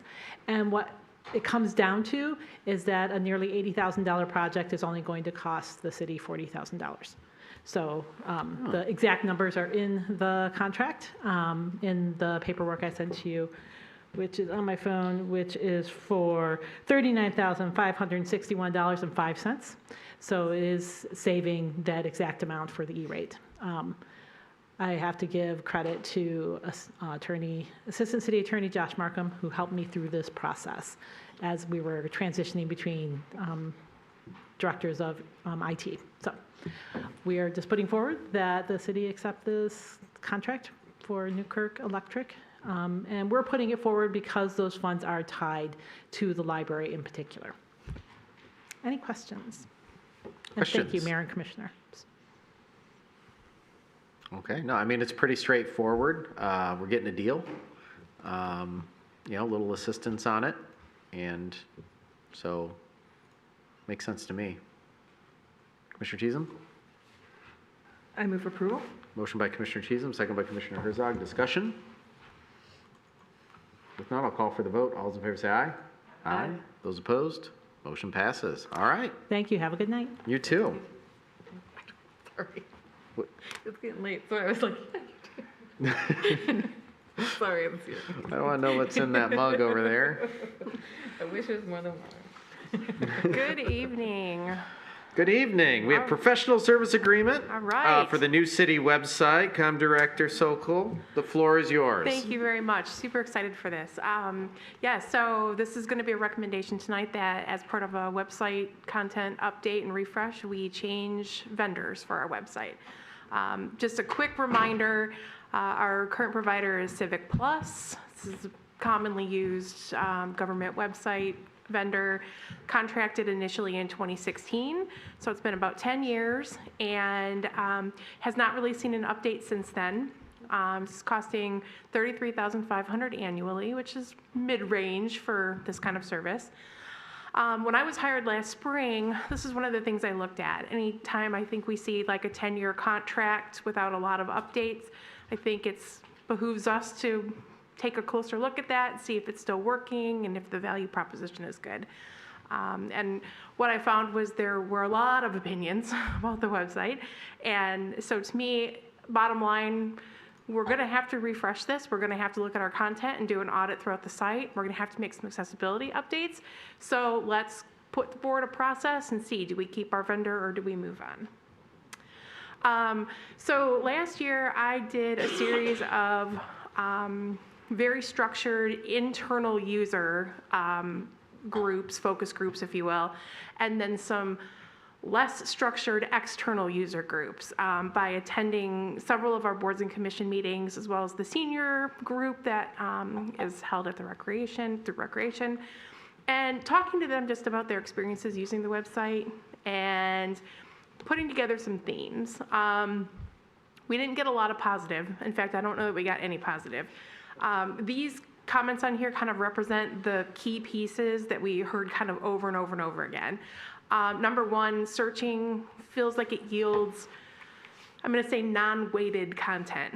So if I search, a commissioner's name, everything comes up. It doesn't feel like maybe the most beneficial or meaningful thing comes up first.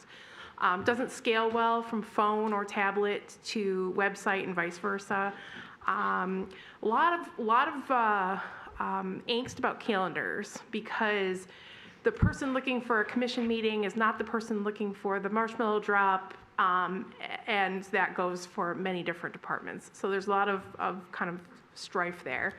Lots of, I can't find what I'm looking for, the drop downs are too busy, there's too many things duplicated, why does this have 2 pages, things like that. And then, as we've heard many times at this meeting, I wanted to search the, say, eScribe agendas, or say the library card catalog, and instead, it only pulled up, the main website. I would say our biggest piece, which doesn't really reflect in what we heard from people, though, is that we've got major accessibility issues with the current site. There's a new rule coming into place from the Department of Justice. All state and local governments serving populations of 50,000 or more, which obviously is us, has to meet the Website Content Accessibility Guidelines 2.1 level AA standards at the end of this month. And we are not there. To be able to do that through our current site would require another investment, which would bring us up closer to $45,000. And I don't love that. What we currently have is an overlay. This is very common, and when we did this website 10 years ago, that was the solution. But we now know that an overlay actually messes with people's screen readers. So if you have an actual disability, you are hard of vision, you're trying to access a website, you will have your computer set up, and then our overlay may get in the way of that. So these are actually now becoming problematic in most websites. So my recommendation is a company called GHD. You may have heard of GovStack instead.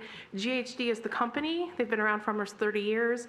GovStack is their proprietary software, basically. So the product is GovStack. As you can see, the price this year would be just under what we're currently paying, but then the annual fee going forward is significantly less. So it's a considerable cost savings. The designs are simpler, a little bit more pared down. Everything, more importantly, will be written to WCAG standards. So this is not an overlay. It's not like a Band-Aid solution on top, but it's content writers and editors with accessibility training actually helping us to reframe our content in a way that makes that happen. I can say also that they have a great training process in place. I'm mentioning that now because as of today, I looked, we have 98 back-end users on our city website, so which is wild to me, but we have a lot of back-end users, and so anytime somebody with well-meaning goes in there and updates something to say click here, and then they hyperlink that, now that is no longer accessible because that's not telling a screen reader what's on that page. So there's some really simple pieces that as part of this training people could go through that we could help to ensure that then this keeps up its accessibility. They offer multiple calendars that we can do in one aggregated view. They have a great AI-guided smart search, they call it, and that would allow us to plug into different pieces as well. So we could have all these great weighted results from search. And then they offer a lot of the same things that we are already using, like alerts and news and subscriptions, and that kind of good stuff. So that is kind of the overview. I want to open it up for anybody who has questions. Questions? www.noquestions.com. Commissioner Cheatham. So I'm not sure if you caught this in your bullet point list of the things that you've heard, but we also hear a lot about finding agendas and minutes and things like that. So will this also make it easier to find those documents? Yes. So what this smart search will do is we'll say the challenge is, that meetings, agendas, and minutes happen on eScribe, which is a different piece than the website. And we can know that, but that's not going to help a frustrated resident who's like, why am I searching the website and nothing from eScribe is coming up? So this will allow us to layer things like that, like the city ordinances, the library card catalog. And so the library's main page could have a card catalog search instead of a general website search, or we can have it combine both searches into one. So it should be a lot easier for people to find information. Question about contact forms, surveys, live chat, AI chat in some cases where, I don't mind the AI chat if it gets me my answer real quick. Like, hey, what do I need to do if I'm building a deck? Yes. Sometimes a quick response, not to say we have to get to that point yet now, but maybe that's a way to have a contact form, it goes in and someone tries to hit it, we have metrics where we hold ourselves accountable to getting back with people. Now, you always risk having spam and all that stuff, but take that one step at a time.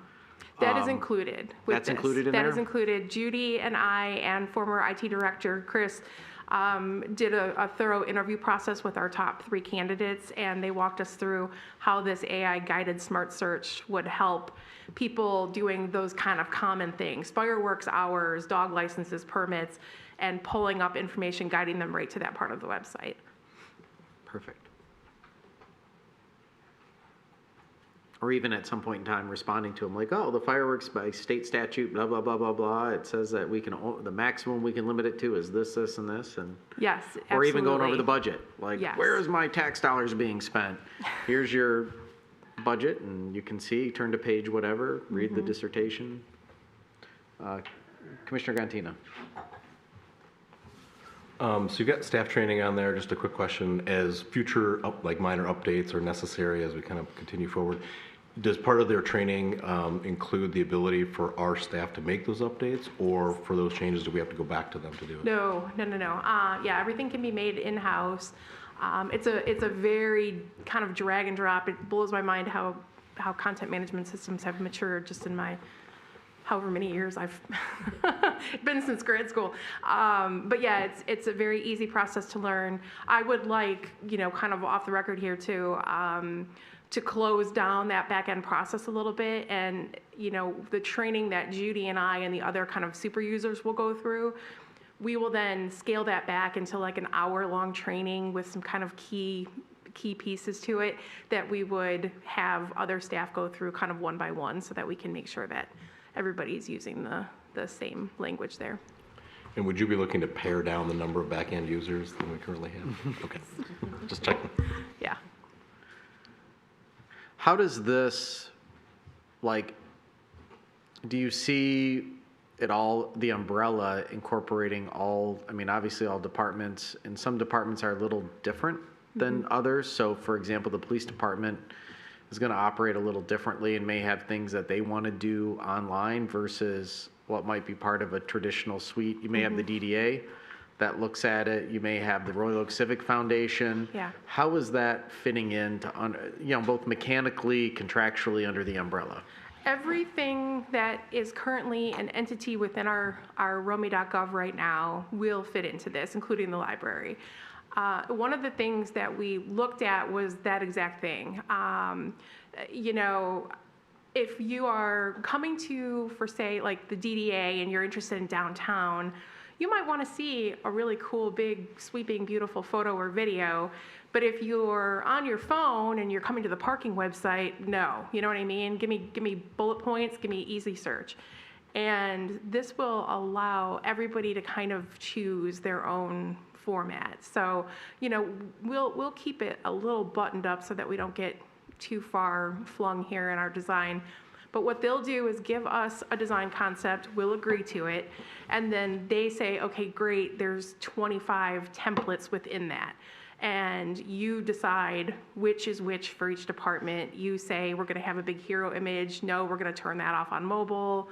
And then everybody kind of gets their own identity within that same design structure. So that's the key for me, is that people feel like, you know, the goals of the police department, if recruiting is top level, then they can have that as kind of a hero image, and it doesn't change the rest of the website. How does this integrate with an app? With an app? Yeah. They do offer an app that's not a part of this, but it certainly can be in the future. I mean, I always had this dream. I don't know why it's so hard. I mean, some of us have it and use it, but it, you know, we still go back to the website. But, you know, to me, if I wanted to know everything going on in my community, like I could just click on the Royal Oak app, do all my library stuff. If I wanted to get push notifications on cool events going on in town or special alerts like, hey, and even geo-position it, where I put in my address, fill out information, say, hey, unfortunately, there's a water main break in your neighborhood. You're going to see brown water. You know, but there's no restrictions. I mean, they have an app that has some capabilities, but if we're putting that stuff out online and we can make it sync, you know, with some on and off switches or an eventual application that people get notified of things. And I even think, like, I mean, I really think this was a dream of ours, and we got some of the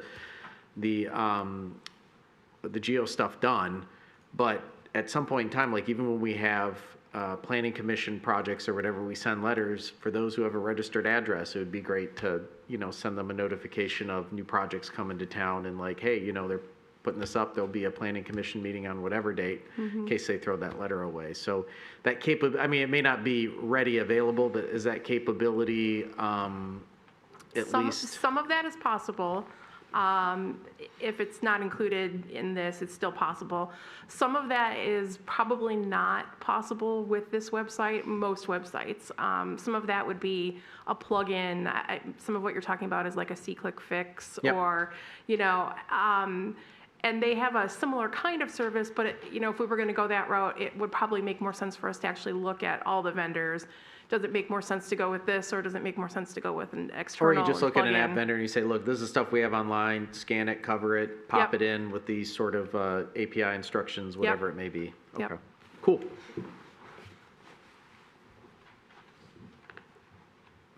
Anybody else? Commissioner Colo? This is exciting. This is great. I looked at some of the other communities that have these, and I mean, realistically, once you have one of these, they all look the exact same. I mean, there's mild variations, but Ann Arbor is one of them that has the same website. It looks fine. It looks extremely usable. Our website was designed over a decade ago, and the internet has changed since then. So I'm excited for the new content.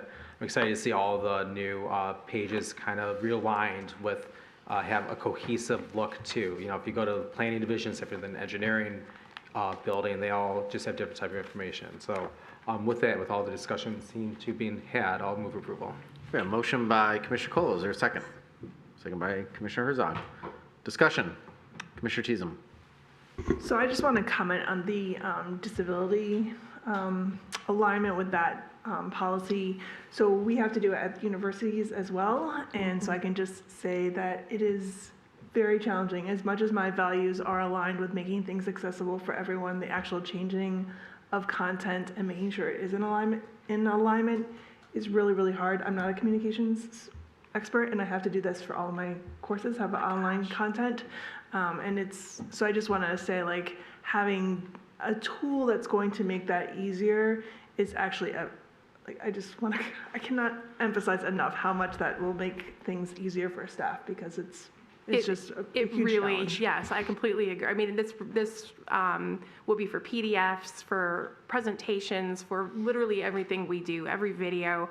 And I'm a member of 3CMA, which is City County Communications Marketing Association. And we are in it with everybody else going through this stress right now. Nobody has the budget to do this level of work that they're requiring. This will be a huge step forward for us.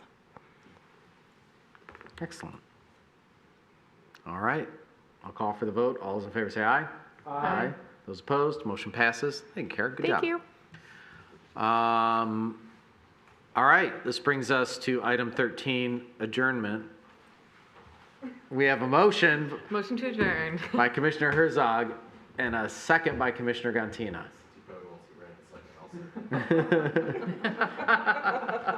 Commissioner Cole, do you have questions on this one you want to get out before I willfully ignore you? No? Okay. All right, any discussion? With none, I'll call for the vote. All those in favor say aye. Aye. Those opposed, motion passes. We're adjourned.